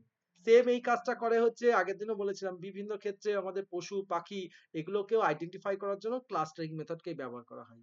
যেমন সুন্দরবনে বিভিন্ন ক্যামেরা লাগানো থাকে, বাঘ সুন্দরবনের কটা বাঘ আছে বাঘগুলোকে আইডেন্টিফাই করার জন্য, তো কেউ তো আর বসে বসে বাঘ গোনে না, তো ওই ক্যামেরা গুলো কি করে প্রত্যেকটা বাঘের, আগের দিনও বলেছি মেবি, যে ডোরা কাটা দাগ থাকে ওগুলো কি হচ্ছে বাঘেদের প্রত্যেকের ফিঙ্গার, আমাদের যেমন ফিঙ্গারপ্রিন্টের মধ্যে ইউনিক, ওদের ওগুলো ইউনিক হয়, ওই ইউনিক ওই ইয়েগুলো ওই দাগগুলোকে ধরে ধরে ও বাঘগুলোকে কি করে কাউন্টিং করে, এই জঙ্গলে কতগুলো বাঘ আছে, দেখা যাচ্ছে সেই ক্যামেরাটা 1 মাস ধরে ফেলানো আছে, 1 মাস ধরে ক্যামেরাটা রেকর্ড করেছে, এবং 1 মাসে যতগুলো বাঘের ছবি এসছে সেই ছবিগুলোকে ক্লাস্টারিং করা। ক্লাস্টারিং কেন, একই বাঘ দেখা যাচ্ছে সেই ক্যামেরার সামনে 30 বার গেছে, তাহলে ও কি 30, সেই একটা বাঘকে কি 30 বার কাউন্ট করবে না, ওটাকে একটা বাঘ হিসেবে ট্রিট করবে। কি করে করছে, ক্লাস্টারিং এর ভিত্তিতে। অর্থাৎ এই ডোরা কাটা দাগটা এই বাঘটার জন্য অ্যাপ্লিকেবল, আর একটা ডোরা কাটা দাগ আমাদের চোখে সাধারণ লাগে, কিন্তু প্রত্যেকটা বাঘের গায়ে ডোরা কাটা দাগগুলো ডিফারেন্ট ডিফারেন্ট হয় আমাদের ফিঙ্গারপ্রিন্টের মধ্যে, কারোর সঙ্গে কারোর ম্যাচ করে না, অর্থাৎ এগুলোকে কি করছে ক্লাস্টারিং করছে। সেম একই রকম অ্যাসোসিয়েশন, এই অ্যাসোসিয়েশন কোথায় হয়, অ্যাসোসিয়েশনটা আগের দিন বলেছিলাম অ্যাসোসিয়েশন। হ্যাঁ স্যার বুঝিয়েছিলাম। আচ্ছা অ্যাসোসিয়েশন মানে হচ্ছে, আমি একটু বলে দিই, অ্যাসোসিয়েশন মানে হচ্ছে কিছুই না, নান অফ দিস, সম্পর্ক বার করা, খুঁজে বার করা, অ্যাসোসিয়েট করা, বোঝা গেছে। যেমন এই শপিং মলের উদাহরণ যদি দেখা যায়, এই যে শপিং মলের উদাহরণ মানে কি, এই যে প্রত্যেকটা প্রোডাক্ট আছে, যদি প্রোডাক্ট গুলো যদি দেখা যায়, এই যে এখানে বার্গার বা বিভিন্ন স্যান্ডউইচ বা এইসব জিনিস যেগুলো আছে, যে একটু একটু আগেই তোমাদেরকে বললাম যে বা ব্রেড কিনলাম, এই ব্রেড কিনলাম, ব্রেডের সঙ্গে আমাকে বাটার বা জ্যাম এগুলোকে সাজেস্ট করছে, অর্থাৎ এটা হচ্ছে কি অ্যাসোসিয়েট করা, অর্থাৎ এই প্রোডাক্টের সঙ্গে ওই প্রোডাক্টটাকে রিলেভেন্ট প্রোডাক্ট। তো স্টোরেও যদি যাও, তোমরা যদি একটু স্টোরেও যদি যাও দেখবে, লক্ষ্য করবে যে স্টোরের মধ্যে যে প্রোডাক্ট গুলো থাকে না সাজানো, ওগুলোকেও কিন্তু অ্যাসোসিয়েট হিসাবেই রাখে, মানে এরকম নয় বিস্কুট রাখা আছে বিস্কুটের পাশেই সার্ফ রাখা বা সাবান রাখা, তা কিন্তু নয়। দেখবে বিস্কুট আছে তার বিস্কুটের পাশে কেক আছে, টি, চা পাবে, এমন এমন জিনিস, মানে যে প্রোডাক্ট গুলোর সঙ্গে যে প্রোডাক্টের সিমিলারিটি আছে, তুমি যে সেকশনে দেখো গে, কোন সেকশনে যাও যেখানে তুমি সাবান বা শ্যাম্পু বা সার্ফ এই জাতীয় জিনিস যাও, সেই সেকশন গুলো দেখবে পরপর পরপর সেই ধরনের জিনিস রাখা থাকে। কেন কি, কারণ কোনো মানুষ যখন ওই জিনিস ডেটা খুঁজতে যাবে, ওই প্রোডাক্ট খুঁজতে যাবে, ওই প্রোডাক্টের রিলেভেন্ট প্রোডাক্ট যেন আশেপাশেই যাতে থাকে, তাতে কি হবে তার খুঁজতে সুবিধা হয়, তাহলে এটাকেই বলা হচ্ছে অ্যাসোসিয়েট। অর্থাৎ একটা প্রোডাক্টের সঙ্গে আরেকটা প্রোডাক্টের মধ্যে কি করা, লিংক জুড়ে দেওয়া, লিংক। যেমন এখানে দেখো ওই যে উদাহরণটা দিলাম সেই উদাহরণটাই এখানে দিয়েছে, কোনো গ্রাহক যখন রুটি কিনতে গেছে মানে ব্রেড, তার মানে তিনি হয়তো কি মাখনও কিনবে, তাহলে কি আছে যেখানে ব্রেড রাখা আছে তার পাশেই যদি মাখন রাখা হয়, তাহলে কি বিক্রির পরিমাণ কি বাড়বে কি কমবে। কোনো ব্যক্তি হয়তো সে হয়তো দেখা গেল, বারবার। হয়তো দেখা যাচ্ছে ইন্দ্রজিৎ শুধু ব্রেডই কিনতে গেছে, মাথায় ছিল না তার মাখনের কথা, কিন্তু ব্রেড তুলতে গিয়ে দেখছে ও পাশেই তো মাখন আছে, তখন মনে হচ্ছে তাই তো মাখন লাগতো, কিন্তু ওই পাশে যদি মাখনটা না রাখতো তাহলে কিন্তু মাখনটা বিক্রি হতো না। তাহলে কি করছে, তাহলে বিষয়টা হচ্ছে ঠিক একই রকম ভাবে শপিং মলে দেখবে ওই যে ছোট ছোট যেসব প্রোডাক্ট বা বাচ্চাদের ক্যান্ডি এইসব জিনিসপত্র এগুলো কেউ কিনতে যায় না, কিন্তু দেখবে বিলিং কাউন্টারের আশেপাশে ওই ছোট্ট ছোট্ট প্রোডাক্ট বাচ্চাদের টয় ফয় এগুলো বিভিন্ন জিনিস রাখি সাজিয়ে রেখে দেয়। কেন রেখে দেয়, কারণ ওই জানে টাকা পয়সা খুচরো করতে গেলে কিছু না কিছু 50 টাকা 60 টাকা 70 টাকা 80 টাকায় বাঁধবে, ও তখন বলে আচ্ছা ম্যাডাম এই এই রুমালটা নিয়ে যান, আচ্ছা এই টয়েসটা নিয়ে যান, এই ছোট প্রোডাক্ট নিয়ে যান, মানে কি হচ্ছে, মানে এরা হচ্ছে কি ওই প্রোডাক্ট গুলোর সঙ্গে রিলেটেড ওই প্রোডাক্ট গুলো এমনি বিক্রি করে দিচ্ছে, এগুলো কি ওই অ্যাসোসিয়েট করে, এমনি কেউ কিনতো না, কিন্তু ওই প্রোডাক্টের সঙ্গে কি করছে কোনো না কোনো অফার কোনো না কিছু প্রলোভন বা ওই বাচ্চাদের যেহেতু কাউন্টারে বাচ্চারাও দেখা গেল গার্জেন আসছে, গার্জেনের সঙ্গে বাচ্চাও থাকছে, লজেন্স গুলোকে ক্যান্ডি গুলোকে যদি সুন্দর করে সাজিয়ে রাখা যায়, ওখান থেকেই ক্যান্ডি বিক্রি হয়ে যাচ্ছে। কিন্তু ক্যান্ডি গুলোকে যদি ভেতরে রাখা হতো, জীবনে ওই ক্যান্ডি বিক্রি হতো না।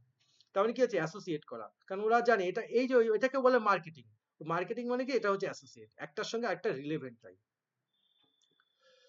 বোঝা গেল? হ্যাঁ স্যার, বুঝতে পারছি। হ্যাঁ একদমই, যদি বুঝে থাকো। আচ্ছা, আরেকটু যদি মানে রিয়েল লাইফ অ্যাপ্লিকেবল যদি বলি, রিয়েল লাইফ এক্সাম্পল, যেমন দেখবে ওই যে না থাক, ঠিক আছে পরে বলবো না এইসব বিষয়, যদিও ইন্টারনাল, তবুও ব্যাপারটা বুঝতে পারলেই হলো। নেক্সট আসি, নেক্সট আসছি হচ্ছে আচ্ছা এবার বলা হচ্ছে হ্যাঁ, ডাইমেনশনাল রিডাকশন। Dimensional reduction. আচ্ছা, এই ছবিটা আগে আমি বুঝিয়ে দিচ্ছি, এটা বোধহয় আগের দিন বুঝিয়েছি কি?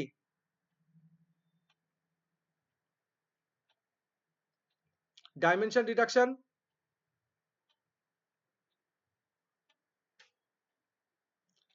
যদি না থাকে দেখে নাও। এই একই জিনিস, এই পাত্রের মধ্যে বিভিন্ন রকমের বল আছে। শেপ, শেপ কি সবার একই তো? সবার একই শেপ তো? হ্যাঁ স্যার। সবার একই ধরনের শেপ। তাহলে পার্থক্য কি করে করবে ও? কার ভিত্তিতে করবে? Sir colour sir.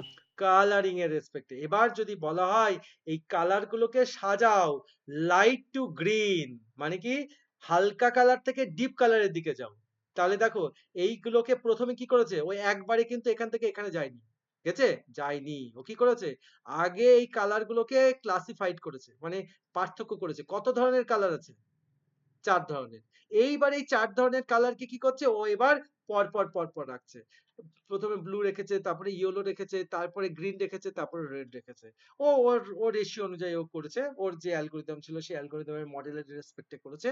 তো এটাকেই বলা হচ্ছে কি ডাইমেনশনাল রিডাকশন। অর্থাৎ কি করছে ও, কোনো একটা মডেলের কাছ থেকে প্রশিক্ষণ নেয় এবং সেই প্রশিক্ষণটাকে ধীর গতির সাহায্যে সেটাকে কি করে এক্সিকিউট করে। এটাকেই বলা হচ্ছে ডাইমেনশনাল রিডাকশন, আর কিছুই না। এটা খুব একটা ইম্পর্টেন্ট না। আচ্ছা, নেক্সট এখান থেকে আসতে পারে এই যে পার্থক্যটা ভালো করে পড়বে, রিগ্রেশন আর ক্লাস্টারিং এর মধ্যে পার্থক্য। এটা একটা ভালো পার্থক্য, ভালো করে দেখবে।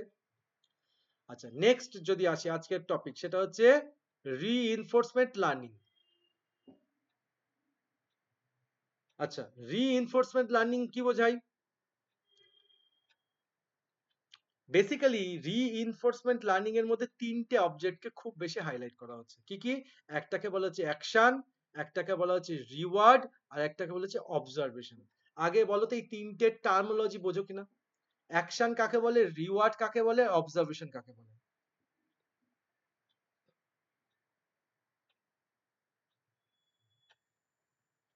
আচ্ছা বলো, এক একজন করে বলো তো, অ্যাকশন মানে কি? অ্যাকশন শব্দের মানে কি? কেউ কোনো রেসপন্স নেই কেন? কোনো কিছুকে মানে করা স্যার কোনো বোঝায়, প্রতিক্রিয়া। মানে ফিজিক্যালি কিছু করাকে। এক্স্যাক্টলি, কোনো প্রতিক্রিয়া, কোনো কাজ করছো, সেটাই কি, সেটা হচ্ছে অ্যাকশন। এই যে আজকে ধরো আমরা পড়ছি, কেন পড়ছি? টাইম পাস করার জন্য? নিশ্চয়ই নয়। কারণ আমরা জানি যে আজকে যদি আমরা ভালো করে পড়ি, তাহলে আমার রেজাল্টটা ভালো হতে হবে। এবার বিষয়টা হচ্ছে শুধু রেজাল্ট ভালো হয়ে কি হবে?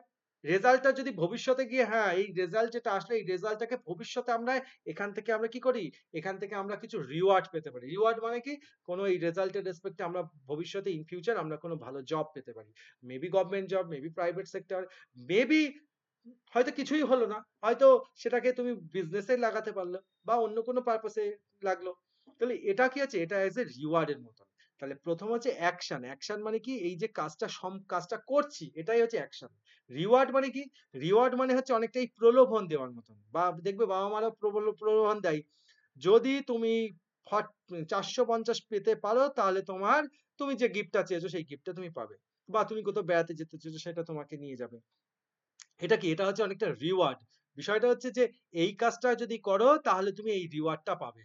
বিষয়টা হচ্ছে মিনময়, দেখা যাচ্ছে মিনময়কে বলা হলো, মিনময় যদি 90% পায়, বাবা বললো আমি তোমাকে একটা বুলেট কিনে দেবো। তা বিষয়টা হচ্ছে এটা কি, এটা হচ্ছে রিওয়ার্ড। যদি 90% পাও তাহলে রিওয়ার্ড, তাহলে রিওয়ার্ড হিসেবে তুমি বুলেট পাচ্ছ।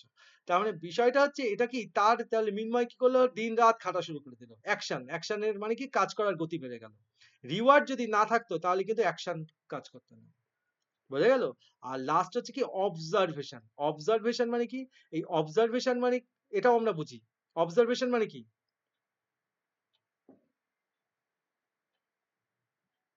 অবজারভেশন মানে কি বলো বলো।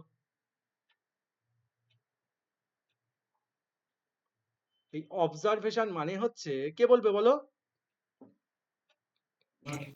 স্যার ওই নিরীক্ষণ টিরীক্ষণ এরকম কিছু একটা। এক্স্যাক্টলি, অনেকটা কাছাকাছি গেছো। ট্রায়াল অ্যান্ড এরর মানে কি রকম, অবজারভেশন মানে হচ্ছে বিষয়টা হচ্ছে মনে করো ছোটবেলায় সবাই সাইকেল চালানো, সবাই সাইকেল চালানো শিখেছে তো। তো বিষয়টা হচ্ছে কেউ কি একদম হ্যাঁ স্যার, আমি তো সাইকেল, শিখেছি। এক্স্যাক্টলি সাইকেল চালানো সবাই আমরা কম বেশি শিখেছি। তা এমন তো নয় যে সাইকেলে দেখি একজন দেখিয়ে, বাবা হয়তো তোমার বাবা দেখিয়েছে কি দাদা দেখিয়েছে, কেউ একজন দেখিয়েছে, বা তুমি হয়তো নিজেই অবজার্ভ করেছো ও এইভাবে সাইকেল চালাতে হয়, তো পরের দিন সাইকেলটা নিয়েছো আর একবারে সাইকেল চালানো শিখে গেছো। এটা মনে হয় কারোর সঙ্গেই মেবি হয়নি। এক দুবার সাইকেল নিয়ে পড়েছো, উম, শিখেছো, আঘাত পেয়েছো, আবার চালিয়েছো, আবার পড়েছো, আবার শিখেছো, আবার পড়েছো, আবার শিখেছো। দু তিনবার পড়ার পরে আস্তে আস্তে শিখে গেছো। তার মানে কি হচ্ছে, ট্রাই ট্রাই ট্রাই, এবং সেখান থেকে কি হচ্ছে, বারবার বারবার ফেলিওর গুলোকে ফেস করেছো, ফেলিওর ফেস করতে করতে কি হচ্ছে, তুমি আস্তে আস্তে আস্তে শিখেছো। অর্থাৎ এটাকে বলা হচ্ছে অবজারভেশন, মানে ট্রাই অ্যান্ড এরর। মানে প্রত্যেকবার ট্রাই করো, সেখান থেকে যে এরর মানে যে ত্রুটি আসছে সেই ত্রুটিটাকে আইডেন্টিফাই করো, সেটাকে সংশোধন করো, আবার চেষ্টা করো। এটা হচ্ছে অবজারভেশন। মানে এটা এরকম ব্যাপারটা হচ্ছে, যেমন তোমরা মাধ্যমিক পরীক্ষা দিচ্ছ, এইচএস পরীক্ষা দিচ্ছ, নিশ্চয়ই বারে বারে দেওয়ার জন্য দিচ্ছ না, একবারই দিচ্ছ। এই পরীক্ষাটা যদি হতো যেটা তোমরা কোনো একটা জব পাওয়ার জন্য দিচ্ছ, ইন ফিউচার যদি কেউ দেখবে কম্বাইন্ড এর জন্য, কেউ দেখা যাচ্ছে ডাব্লিউবিসিএস এর জন্য, কেউ যদি ইউপিএসসি পরীক্ষা দাও, তো বিষয়টা হচ্ছে এরকম তো, বা নিট জেই তো সবাই আমরা দিই, তো নিট জেই দেওয়া মানেই যে সে বছর হয়ে যাবে তাও তো না। দেখা যাচ্ছে এক বছর হলো না, দুবারে হলো, দুবারে হলো না, তিনবারে হলো। তার মানে কি হচ্ছে, প্রথমবারে দিলে প্রথমবারের থেকে কিছু এক্সপিরিয়েন্স লার্ন করলে, হয়নি, সেখান থেকে তোমার কোথায় কোথায় ঘাটতি ছিল, ত্রুটি ছিল, তুমি সেটাকে অবজার্ভ করলে, সেকেন্ড বার আরো বেটার ভাবে তুমি কি করলে, রিঅ্যাটেম্প করলে। কি করে করলে, প্রিভিয়াস এক্সপিরিয়েন্স কে কাজে লাগিয়ে। অর্থাৎ এটাকেই বলা হচ্ছে কি অবজারভেশন। ঠিক আছে? তাহলে অ্যাকশন মানে কি, যে কাজটা করছো সেটা অ্যাকশন। অ্যাকশন কেন হচ্ছে, ইন ফিউচারের কিছু রিওয়ার্ড, রিওয়ার্ড মানে কি, কিছু পুরস্কার, কিছু পুরস্কার পাওয়ার লোভে। সেটাই হচ্ছে, এটাকেই বলা হচ্ছে রিইনফোর্সমেন্ট লার্নিং। ঠিক একই রকম যদি ওই যে বিভিন্ন রকম গেম টেম খেলো না, এই যে পাবজি টাবজি অনলাইনে যেসব গেম হয়, ওইসব গেম টেম খেলার পরে দেখবে কেউ যদি জিতে যায়, ওখানে কিছু ওই সিম্বলের মতো কিছু বোধহয় মেবি দেখায়, কিছু তো একটা দেখায় যে তুমি উইনার টিমকে। সেখানে তো রিয়েলিস্টিক মানি বা রিয়েলিস্টিক ফুল বা রিয়েলিস্টিক বাজি ফাটায় না, ভার্চুয়ালি হয়তো দেখা যাচ্ছে বাজি ফাটিয়ে দিল তুমি জিতেছো বলে, তাই তো? তার মানে সেটা কি, ওটাই হচ্ছে, ওটাই তোমার অ্যাচিভমেন্টের রিওয়ার্ড, যে তোমার তুমি প্রাইজ হিসেবে তোমার সামনে একটা ফ্লাওয়ার দিয়ে দিল, একটা ভার্চুয়ালি ডিজিটালাইজড, বা তোমার সামনে একটা কি বলবো, হয়তো তোমার দু একটা কিছু ফিচার্স অ্যাড করে দিল গেমের মধ্যে, সেটাই তোমার রিওয়ার্ড। ক্লিয়ার হচ্ছে ব্যাপারটা? এটাই হচ্ছে রিইনফোর্সমেন্ট লার্নিং। এই রিইনফোর্সমেন্ট লার্নিং এর ক্ষেত্রে উপাদান কি কি আছে, উপাদানগুলো একটু ভালো করে দেখবে। উপাদান হচ্ছে agent, environment, state, action, reward, policy. ওই যেগুলো বললাম এইগুলোই, এর বাইরে কিছুই নেই। বোঝা গেছে? এই হচ্ছে রিইনফোর্সমেন্ট লার্নিং এর কতগুলো আমাদের উপাদান। আর এগুলো রিইনফোর্সমেন্ট লার্নিং কোথায় কোথায় অ্যাপ্লাই হয়, এটা হচ্ছে বিভিন্ন গেমের ক্ষেত্রে, একটু আগে বললাম। স্বয়ংক্রিয় ড্রাইভিং এর ক্ষেত্রে, স্বয়ংক্রিয় ড্রাইভিং মানে ওই যে টেসলা কোম্পানি গাড়ির মতো অটোমেটিক অটোকার, অটোমেটিক গাড়ি। তো অটোমেটিক গাড়ি যে চলে, নিরাপদ ড্রাইভিং কিভাবে হতে পারে, ও কি একদিনে শিখেছে? ও বিভিন্ন রকম চ্যালেঞ্জিং ফেস করতে করতে করতে করতে শিখেছে। সেটাই হচ্ছে সেলফ ড্রাইভিং কার এসে। রোবোটিক্স টেকনোলজিতে ক্ষেত্রেও তাই হয়েছে। তারপরে হচ্ছে ডেটা সেন্টার কুলিং, মানে বড় বড় যেসব ডেটাবেস আছে সেগুলোকে ঠান্ডা কিভাবে রাখতে হয়। আজকালকার তো তুমি এসির মধ্যেও তো আজকাল এআই চলে এসেছে। তুমি ঘরে ঢুকেছো, ঘরে ঢোকার সঙ্গে সঙ্গে তুমি এসিটাকে কি করলে, একটা টেম্পারেচার দিয়ে দিলে। এবার টেম্পারেচার তো দিয়ে দিলে, দেওয়ার পরে টেম্পারেচারকে সেম টেম্পারেচার ধরে রাখবে না, ও জানে যে কিছুক্ষণ বাদে ও টেম্পারেচারটাকে নর্মালে আনতে হবে। ও অটোমেটিকলি, তোমাকে ম্যানুয়ালি রিমোট দিয়ে কিছু করা লাগছে না, অটোমেটিকলি ও তোমার ঘরটাকে সেন্স করছে, টেম্পারেচার একটা মিনিমাম টেম্পারেচার হয়ে গেলে অটোমেটিকলি ও কি করছে, টেম্পারেচারটাকে নর্মাল বাড়িয়ে বা কমিয়ে অ্যাডজাস্ট করে দিচ্ছে। তাহলে কি হচ্ছে, কিভাবে ঠান্ডা রাখবে, তাপমাত্রাটা যদি মেনটেন থাকে, তুমি 18 ডিগ্রি করেছো মানে 18 ডিগ্রি মেনটেন করে রাখবে। বেশি হলেও এসি চালাবে, কম হয়ে গেলে বা 18 ডিগ্রির নিচে নেমে গেলে ও আবার এসিটাকে বন্ধ করে দিচ্ছে, বা অল্প হালকা করে চালাচ্ছে। এটা কি হচ্ছে, এটা হচ্ছে এই যে কাজ করার ক্ষমতা, এটাকেও কি করছে ও সেন্স করছে। যদি বাড়িতে ওয়াশিং মেশিন থাকে, ওয়াশিং মেশিন এর মতো এই ডেটা সেন্টার কুলিং এর মতন মানে সেন্সার, অটোমেটিক সেন্সার যে বিষয়টা সেটা কাজ করে। ব্যক্তিগত সুপারিশ সিস্টেম মানে এটা পার্টিকুলারলি ওই যে নেটফ্লিক্স, ইউটিউব ভিডিও যেসব আমাদের অ্যাপ্লিকেশন ব্যবহার করি, এগুলোর ক্ষেত্রেও কি হয়, ওই একই রকম ব্যবহার করা হয়। যেমন একটু আগে বললাম নেটফ্লিক্স, ইউটিউব খুললে কি হয়, যেসব ভিডিওগুলো দেখি সেগুলো সবার জন্য সেম থাকে না, আলাদা আলাদা কাস্টমারাইজ আলাদা আলাদা হয়ে যায়। রিইনফোর্সমেন্ট লার্নিং এর ক্ষেত্রে কি আসতে পারে, জাস্ট সুবিধাগুলো, জাস্ট পয়েন্টগুলো একটু দেখে নেবে। রিইনফোর্সমেন্ট মানে কি, আমরা পুনরায় যেগুলোকে ইউজ করছি তার সুবিধা কি কি, জটিল সমস্যার সমাধান করতে পারি, ভুল থেকে বারবার যে ভুল করি সেই ভুল থেকে কিছু শিক্ষা নিতে পারি, স্বয়ংক্রিয়ভাবে শেখা মানে অটোমেটিক লার্নিং হতে পারে, আর হচ্ছে দীর্ঘমেয়াদী লক্ষ্য অর্জন মানে লং টার্ম যদি গোল থাকে সেই গোলটাকে অর্জন করার জন্য রিইনফোর্সমেন্ট লার্নিং খুব ভালোভাবে সুবিধা দেয়। এবং রিইনফোর্সমেন্ট লার্নিং এর কিছু অসুবিধাও আছে, যেমন প্রচুর ডেটা এবং সময় লাগে, মানে অনেক সময় লাগছে, দুদিনের মধ্যে একদিনের মধ্যে কিছু হবে না।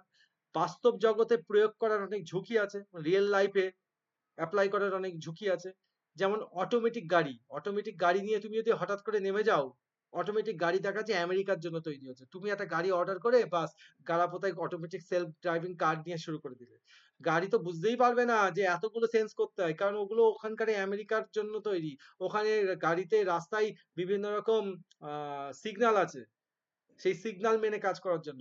সে তো এই গালাপোতা বনগা বা আমাদের ওয়েস্ট বেঙ্গল ভারতবর্ষের এনভায়রনমেন্টের জন্য তো তৈরি নয়। তার মানে কি হচ্ছে, সে বাস্তব জীবনে সে আমেরিকার মতো রোডের জন্য ভালো, ইন্ডিয়ার মতো রোডের জন্য সে বাস্তবে অ্যাপ্লাই হতে পারে না। তাহলে এটা কি হচ্ছে, বাস্তব জীবনেও যে সব ক্ষেত্রে অ্যাপ্লাই করা যাবে তাও না।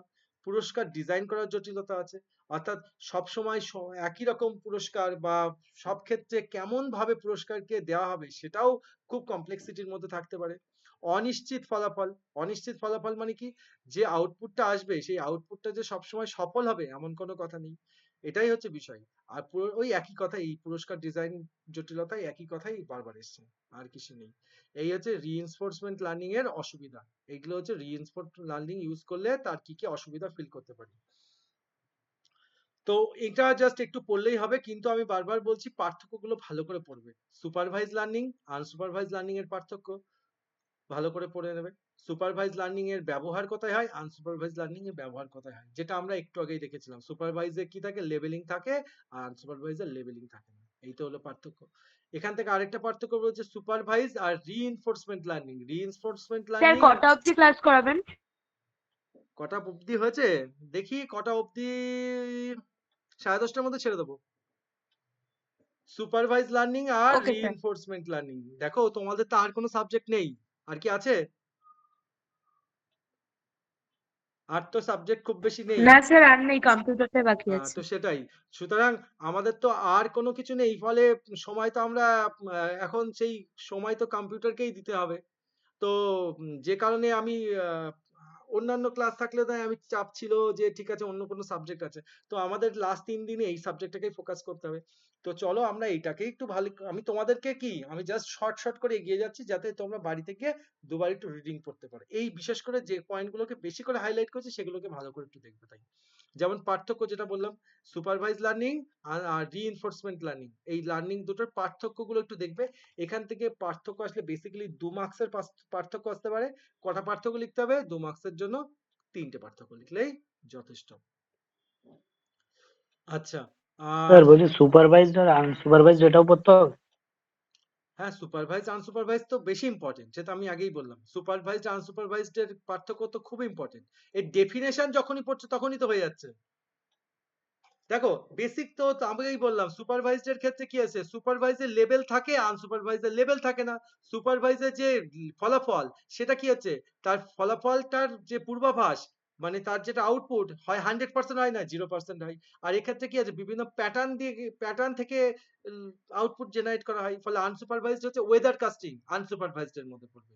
কিন্তু যদি দেখা যাচ্ছে কোনো কিছু সিম্বল দিয়ে দেওয়া হয়েছে বা কিছু ডেটা দিয়ে দেওয়া হয়েছে, বললে হলো এই ডেটাগুলোকে আলাদা আলাদা করো, তাহলে তখন কি করছে সুপারভাইজ সুন্দরভাবে সেটাকে ক্লাসিফাইড করতে পারবে।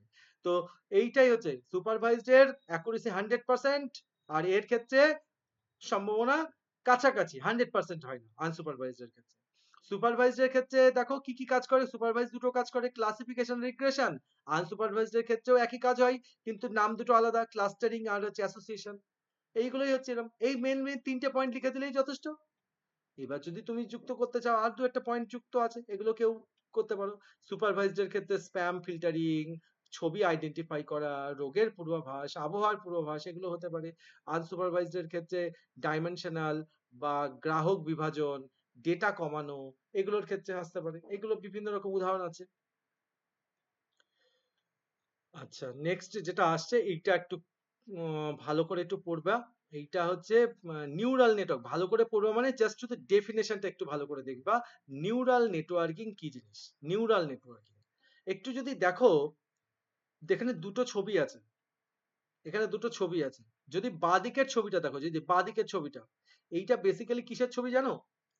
আমাদের যদি একটুখানি মানে ব্যাকগ্রাউন্ডে যদি একটু দেখতে হয়, আমাদের হিউম্যান বিংস, আমাদের মানুষ তো আমরা, আমাদের মানুষ মধ্যে আমাদের যে হিউম্যান বিংস এর যে মস্তিষ্ক, যদি দেখা যায় মস্তিষ্কের মধ্যে যে যত আমরা ছোট থেকে আজ পর্যন্ত মানে তোমার যে বয়স পর্যন্ত বা আমি আমার বয়স পর্যন্ত, বা একজন আহ, বয়স্ক 80 বছর বা 90 বছরের মানুষ, সে তার সারা জীবনের যা স্মৃতি, যে স্মৃতিগুলো রাখে, এই স্মৃতিগুলো তো কম্পিউটার হার্ড ডিস্ক নয়, যেগুলোকে খুব সুন্দরভাবে সাজানো আছে। যখন যেটা দরকার গুগল সার্চের মতো গেলাম, গিয়ে সার্চ করলাম আর সঙ্গে সঙ্গে ব্যাপারটা বেরিয়ে গেল। তা হয় না। অনেক সময় দেখবে আমাদের কিছু জিনিস আমি বললাম জানো, বা জিজ্ঞেস করা হলো, তখন মনে হচ্ছে কি, তখন মনে হয় যে জানি কিন্তু মনে করতে পারছি না। হয়তো অনেক সময় যে জানা জিনিস হয়তো সেই মুহূর্তে মনে আসেনি, পরে মনে এসছে। কেন হয়েছে এটা? কারণ হচ্ছে একটাই, আমাদের হিউম্যান বিংস এর প্রথম জিনিস হচ্ছে, আমাদের হিউম্যান বিংস কোনো ডেটাকে মনে রাখে কিভাবে? কম্পিউটার যেরকম সমস্ত ডেটাকে বিভিন্ন রকম নাম্বার বেসিসে মনে রাখে, নাম্বারের ফরম্যাটে। আর হিউম্যান বিংস ঠিক উল্টো কাজটা করে। আমাদের হিউম্যান বিংস কিন্তু সমস্ত ডেটাকে ইমেজ ফরম্যাটে মনে রাখতে পারি। আমরা অলওয়েজ নাম্বারের থেকে আমরা বেশি ব্রেন আমাদের ফোকাস করে কার উপরে জানো? ইমেজের উপরে। আমরা ইমেজকে বেশি ভালো করে মনে রাখতে পারি তুলনামূলক কোনো টেক্সটের, বা কোনো টেক্সট বা লেখা বা কোনো জিনিসের থেকে আমরা কোনো ছবিরকে বেশি ফোকাস রাখি। তো এই যে ছবিগুলোকে, এই ছবিগুলোকে বিভিন্নভাবে ছড়িয়ে ছিটিয়ে থাকে আমাদের ব্রেনের মধ্যে। তো এই জিনিসগুলোকে কি করা হয়, বিভিন্ন রকম নিউরন, আমাদের যে নার্ভ সিস্টেম বলে, যে নিউরন কি করে, প্রত্যেকটার সঙ্গে প্রত্যেকটা কি করে কানেক্টেড থাকে। এবার কানেক্টেড সবসময় যে থাকে তাও না। তাহলে এই যে নিউরন যে কানেক্টেড হচ্ছে, এই কানেক্টিভিটি গুলোই হচ্ছে, এইটা মনে করো একটা স্মৃতি, এটা একটা স্মৃতি। এই দুটো স্মৃতির মধ্যে যখন লিঙ্ক যখন স্টাবলিশ করা হচ্ছে না, এগুলো ওই যে আমাদের বিভিন্ন ব্রেন সিস্টেমের মধ্যে, ঠিক একই রকম আমাদের নার্ভ সিস্টেমের মধ্যেও এটা একই রকম ভাবে সিমিলারিটি কাজ করে। তো এই যে নিউরন, এই যে নিউরাল ব্যাপারটা, এইটা যেরকম আমাদের হিউম্যান বিংস এর ব্রেন সিস্টেমের মধ্যে চলে, ঠিক একই রকম প্যারালালি কাজ কে করছে, এআই ও সেই সেম জিনিসটাকে উপরেই হাইলাইট করা হচ্ছে।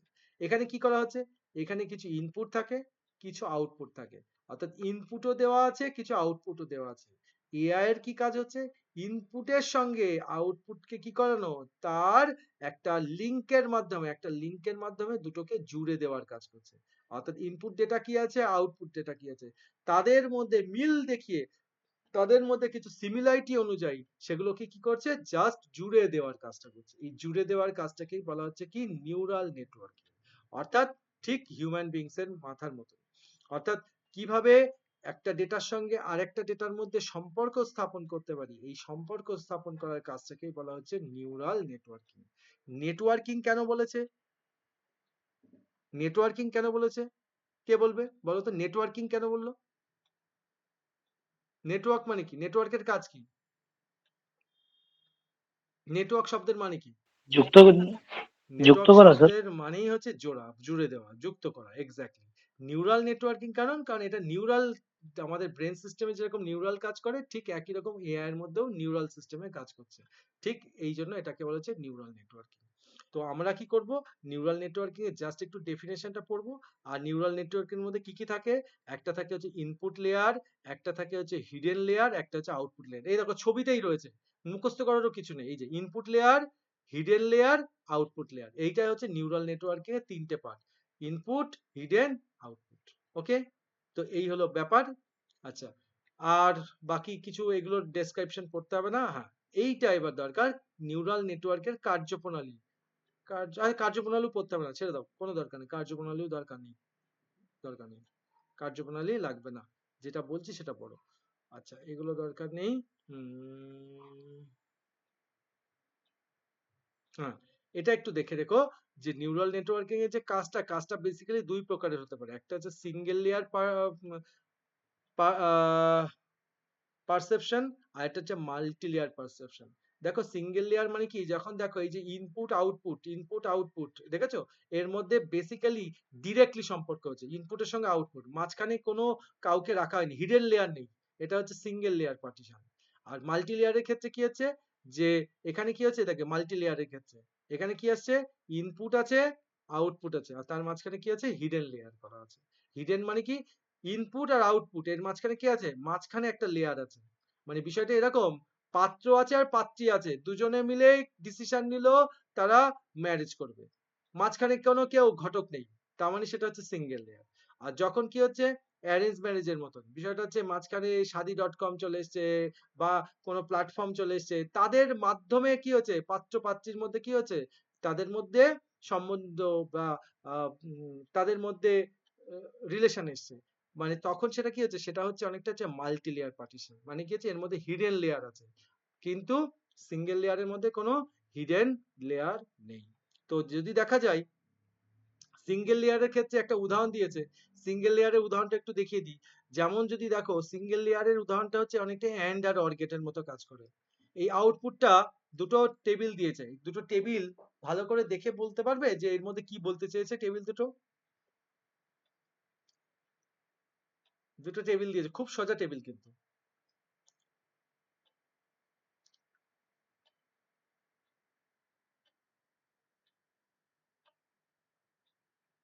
যারা যারা আছো,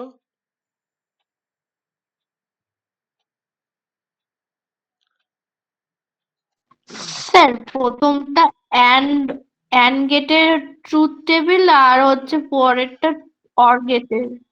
একদম, এটা প্রথমটা অ্যান্ড গেটের ট্রুথ টেবিল দিয়েছে, পরেরটা অর গেটের ট্রুথ টেবিল দিয়েছে। এবারে এটা তো লজিক সার্কিটে করেছি, কিন্তু এর সঙ্গে অ্যাপ্লাই কি, এর সঙ্গে রিলেভেন্ট দেখো, এর সঙ্গে রিলেভেন্টটা আছে এখানে দেখো, এখানে ওই এক্স অ্যাক্সিস, দুটোই এক্স অ্যাক্সিস দিয়েছে, কিন্তু ওই এক্স অ্যাক্সিস ওয়াই অ্যাক্সিস এর মতন। অর্থাৎ বিষয়টা হচ্ছে যে এখানে একটা আউটপুট কার উপরে ডিসিশন হচ্ছে, শুধু এক্স এর উপরে না, শুধু ওয়াই এর উপরে না, এক্স এবং ওয়াই দুটোর উপরে ভিত্তি করে। মনে করো ওয়াই ওয়াই অ্যাক্সিস এর মান 0, এক্স অ্যাক্সিস এর মানও 0, মানে এটাও ফলস, এটাও ফলস।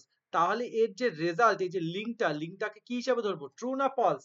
তাহলে কি, যদি এন্ড গেটে যদি ধরি ফলস, ফলসে কি আসবে, আউটপুটটা সম্পর্কটা কি হলো, ফলস হয়ে গেল। মানে কি, পাত্র আছে পাত্রী আছে, ভালো করে বোঝো। এবার মনে করো এটা সম্বন্ধ করতে এসছে, মানে ওই যে হয় না রিসেপশনের ক্ষেত্রে তারা দুজনে দেখা করতে গেছে, পাত্র পাত্রী গেছে দুজনেই দেখা করতে রেস্টুরেন্টে, পাত্ররও পাত্রী দেখে পছন্দ হয়নি, পাত্রীরও পাত্র দেখে পছন্দ হয়নি, তাহলে কি বিয়ে হবে? কাউরই পছন্দ হয়নি, দুজনেই নেগেটিভ, নেগেটিভ, নেগেটিভ, তাহলে কি হবে, বিয়ে হবে না। চলো, তাহলে এটা কি 0 0 কি হয়ে গেল, 0 হয়ে গেল।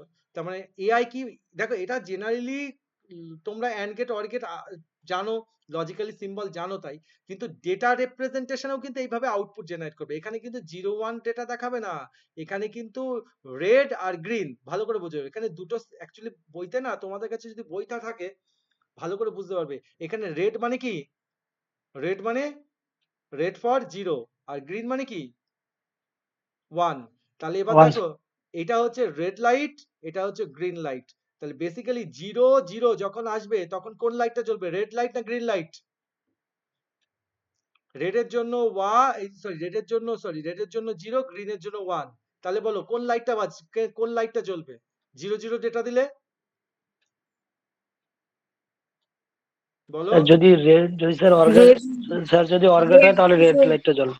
অ্যান্ড গেটের ক্ষেত্রে এই দুটোর মধ্যে আছে, এই দুটোর মধ্যে অ্যান্ড গেট হবে, অ্যান্ড গেটে না, অ্যান্ড গেটের ক্ষেত্রে 0 0 হলে কোন লাইট জ্বলবে, রেড না গ্রিন? স্যার রেড জ্বলবে স্যার। রেড রেড জ্বলবে। তাহলে এক্ষেত্রে প্রথমটা রেড জ্বললো, কারণ আর ফর কি 0, তাহলে আমরা জানি অ্যান্ড গেটে কি হয় 0 0 তো 0 হয়েছে। পরেরটা দেখো, এই যে 0 মানে ফলস, তারপর এটা ট্রু, একটা ট্রু একটা ফলস, তাহলে অ্যান্ড গেটের ট্রু ফলসে কি হয়, ফলসই হয়। ফলস হয়েছে। তাহলেও সেক্ষেত্রে রেড লাইট জ্বলবে, তাই তো, যেহেতু এখানে রেড গ্রিনের সিম্বল দিয়েছে তাই। তারপর একটা ট্রু একটা ফলস, আবার ট্রু ফলস, তাহলে কি হবে, সেও ফলস, ফলস মানে কি রেড, তাই তো। লাস্ট কি দিয়েছে 1 1, ট্রু ট্রু, তাহলে ট্রু ট্রুতে কি আসবে, গ্রিন লাইট জ্বলবে। ক্লিয়ার হচ্ছে ব্যাপারটা? তার মানে হ্যাঁ বিষয়টা হচ্ছে এআই এখানে এখানে আমরা দুটো লেয়ার দুটো অ্যাক্সিস কে ধরেছি, এখানে দুটোর জায়গায় বেশি অ্যাক্সিস হতে পারতো কিন্তু। তার মানে এখানে রেড লাইট কখন জ্বলবে, গ্রিন লাইন কখন জ্বলবে, সেটা ডিসিশন করবে কি এআই এর রেসপেক্টে। এটা দেখা গেল কিরকম ব্যাপারটা, যদি বাস্তবিক উদাহরণ দাও তুমি বলতে পারো স্যার এরকম আবার কোনো অ্যাপ্লাই হয়, হ্যাঁ হয়। কোথায় হয়, আমরা যদি আহ উম, রাস্তায় ব্যবহার করি না, কি একটা অ্যাপস যেন রাস্তাঘাটের জন্য ব্যবহার হয়, গুগল ম্যাপ, গুগল ম্যাপ দেখেছো? হ্যাঁ স্যার, হ্যাঁ স্যার, দেখেছি স্যার। হ্যাঁ হ্যাঁ, স্যার। গুগল ম্যাপ যদি কেউ অ্যাপ্লাই করো, দেখবে গুগল ম্যাপ দিনের বেলা যদি মনে করো এখান থেকে কলকাতায় যাবে বলে গুগল ম্যাপ সার্চ করবে, দেখবে গুগল ম্যাপের মধ্যে যে যে রাস্তা দিয়ে যাচ্ছ, তোমাকে দুটো তিনটে রাস্তা দেখাতে পারে। প্রথম কথা কি রেসপেক্টে, রাস্তায় কতটা জ্যাম আছে, কতগুলো গাড়ি ঘোড়া আছে, সেই রেসপেক্টে তোমাকে দুটো রাস্তা তোমাকে সাজেস্ট করতে পারে। হতে পারে বলতে পারে যে স্যার আপনি সোজা হাবড়া বারাসাত হয়ে চলে যান, দেখা যাচ্ছে হাবড়ায় প্রচন্ড জ্যাম আছে, বারাসাতে প্রচন্ড জ্যাম আছে, বা হয়তো গোবরডাঙ্গা বা গাইঘাটার এখানে খুব জ্যাম আছে।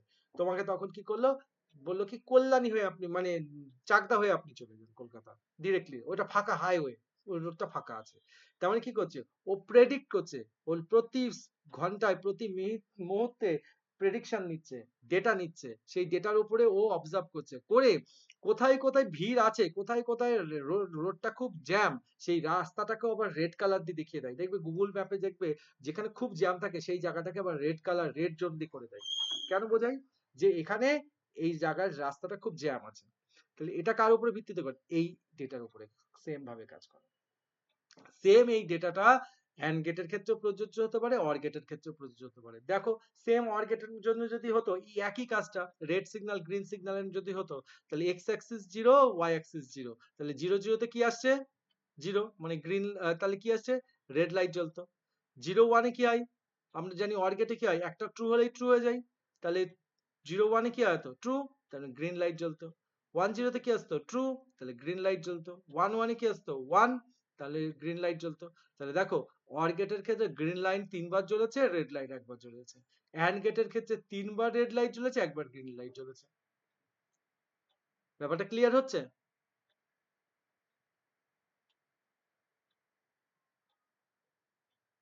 হ্যাঁ স্যার, বুঝতে পেরেছি। আচ্ছা, তো এই হলো বিষয়। এইগুলো কি আছে এবার তুমি বলতে পারো স্যার এগুলো কিভাবে কাজ করলো, যেমন বললাম সিঙ্গেল লেয়ার, একটা ইনপুট একটা আউটপুট, এই দুটোর মধ্যে কোলাবোরেশন করেই কিন্তু আউটপুটটা জেনারেট করছে, ইনপুট এবং আউটপুট, একটা ইনপুট আর একটা আউটপুটের ক্ষেত্রে। তো ইনপুট আউটপুটের রেসপেক্টে এই রেশিওটা এখানে কাজ করছে। সেম একই রকম মাল্টি লেয়ারের ক্ষেত্রেও ব্যবহার হতে পারে। দেখো মাল্টি লেয়ার মানে কি, এইদিকে তাকাও, মাল্টি লেয়ার মানে কি এখানে ডাবল লাইন করা আছে, ঠিক আছে, ডাবল লাইন করা আছে। এই ডাবল লাইনের ক্ষেত্রে কি হতে পারে, এখানতেও ডেটাটা সম্পাদন করতে পারে। তো যদি দেখো এই যে আউটপুটটা দেখতে পাচ্ছ, এই আউটপুটটা দেখতে পাচ্ছ সকলে? হ্যাঁ স্যার, দেখতে পাচ্ছি স্যার। আচ্ছা, এই যে কেউ কি বুঝতে পেরেছে এটা কিভাবে কাজ করছে, এই ট্রুথ টেবিলটা কে বুঝতে পারেনি বলো, এই ট্রুথ টেবিলটা না বুঝলে বলবে।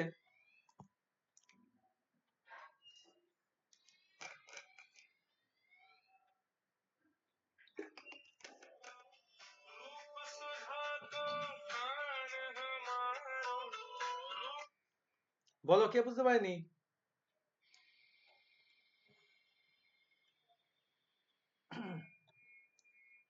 আচ্ছা ক্লাসে কি কেউ নেই নাকি? হ্যাঁ স্যার, বুঝতে পেরেছি স্যার। আচ্ছা, সবাই বুঝতে পেরেছে? হ্যাঁ স্যার। আচ্ছা, তাহলে সবাই তাহলে বুঝে গেছে, তাহলে আশা করি আমার আর বলার দরকার নেই এটা।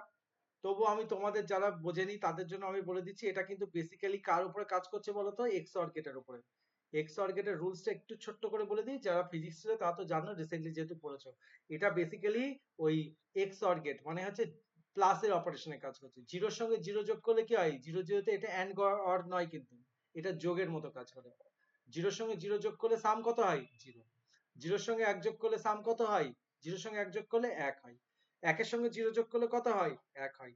আর বাইনারিতে আমরা জানি 1 প্লাস 1 এ যোগ করলে কি হয়? সাম হয় 0 আর ক্যারি হয় 1, কিন্তু আমরা শুধু সামটা নিয়ে কাজ করছি। তো সেই রেসপেক্টে কাজ করছে। এটা হচ্ছে মাল্টি লেয়ারের মতো কাজ করছে। এখানে কি হয়? এখানে সিঙ্গেল চ্যানেল না, এখানে ডাবল চ্যানেল আছে, তাই এটাকে বলা হচ্ছে মাল্টি লেয়ার। তো এই হচ্ছে single layer multi layer.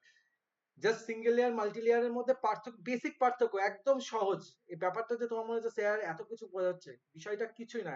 Single লেয়ারে কি আছে? সিঙ্গেল লেয়ারে এই যে সিঙ্গেল লেয়ারে ইনপুট আর আউটপুটের মধ্যে কোনো হিডেন লেয়ার থাকে না। এই যে মাল্টি লেয়ারে ইনপুট আর আউটপুটের মধ্যে একটা হিডেন লেয়ার থাকে। এই হিডেন লেয়ারের জন্য কি আছে? এই যে জাস্ট হিডেন লেয়ার মাল্টি লেয়ারের ক্ষেত্রে এক্সঅর গেট, আর সিঙ্গেল লেয়ারের ক্ষেত্রে অ্যান্ড গেট বা অর গেট প্রযোজ্য। এই হলো বিষয়। এই হলো সিঙ্গেল লেয়ার মাল্টি লেয়ার। এই যেটা বললাম এইটাই এখানে পার্থক্য সুন্দর করে দেওয়া আছে। পার্থক্যটা যদি পড়ো না, পার্থক্যের মধ্যেই কিন্তু ডেফিনেশন লুকিয়ে থাকে। আচ্ছা, আমরা ডিপ লার্নিংটা আজকে একটু শেষ করব, পরে আমাদের তোমাদের ছুটি দিয়ে দেবো। আচ্ছা, ডিপ লার্নিং জিনিসটা একটু বলে দিই। ডিপ লার্নিং নামের মধ্যেই লুকিয়ে আছে। ডিপ শব্দের মানে কি? ডিপ শব্দের মানে কি? গভীর স্যার, গভীর। গভীর। গভীর আর লার্নিং মানে শেখা। শিখন শেখা। স্যার। শেখা, তাই না? তাহলে ডিপ লার্নিং, তাহলে একটু আগে দেখো আমরা কিন্তু এই লার্নিং এর পার্টটাই কিন্তু এই যে আমরা এখানে এই যে লার্নিং এর পার্ট এইটাই কিন্তু আমরা চলে আসলাম এখান থেকেই। এই লার্নিং এর পার্টের মধ্যেই কিন্তু আমরা single layer learning, multi layer learning, এই মাল্টি লেয়ার লার্নিং এর মধ্যেই যদি এবার যদি দেখো ভালো করে, ডিপ নিউরাল নেটওয়ার্ক। নিউরালস কেন? এই নিউরাল টাইপটা বলেইছিলাম আগে। ইনপুট আর আউটপুটের মধ্যে কি হচ্ছে? হিডেন লেয়ার থাকবে। কিন্তু যদি লক্ষ্য করো সিঙ্গেল লেয়ারে কোনো হিডেন লেয়ার ছিল না, আর মাল্টি লেয়ারে কি ছিল? কটা হিডেন লেয়ার ছিল? একটি মাত্র হিডেন লেয়ার ছিল। কিন্তু ডিপ নিউরাল নেটওয়ার্কিং এর ক্ষেত্রে এখানে কটা হিডেন লেয়ার আছে? হিডেন লেয়ারের চারটে সংখ্যা কত? স্যার। 4টে। তো এটাও একটু বলে দিই, ডিপ নিউরাল নেটওয়ার্কিং কাকে বলা হবে? যে নেটওয়ার্কিং এ ইনপুট আর আউটপুট ছাড়া তার মধ্যে অন্তত পক্ষে 2 এর বেশি হিডেন লেয়ার থাকবে, 2 এর বেশি, তাকেই বলা হবে ডিপ নিউরাল নেটওয়ার্ক। এই হচ্ছে বেসিক ডেফিনিশন। যে যে ইনপুট লেয়ারে যে লেয়ারে ইনপুট লেয়ার এবং আউটপুট লেয়ারের মধ্যে মাঝখানে যে হিডেন লেয়ারের সংখ্যা 2 বেশি থাকবে, তখনই সেই নেটওয়ার্কটিকে বলা হবে কি? Deep neural network. Basically deep neural network মানে কি? মানে কি এর যে ডেটা গভীরতা মানে শেখা, এর দীর্ঘমেয়াদী, মানে এ হচ্ছে এক্সপিরিয়েন্স, মানে কি এটা হচ্ছে মোরাল, খুবই মানে দীর্ঘমেয়াদী এর কাছে এক্সপিরিয়েন্স আছে।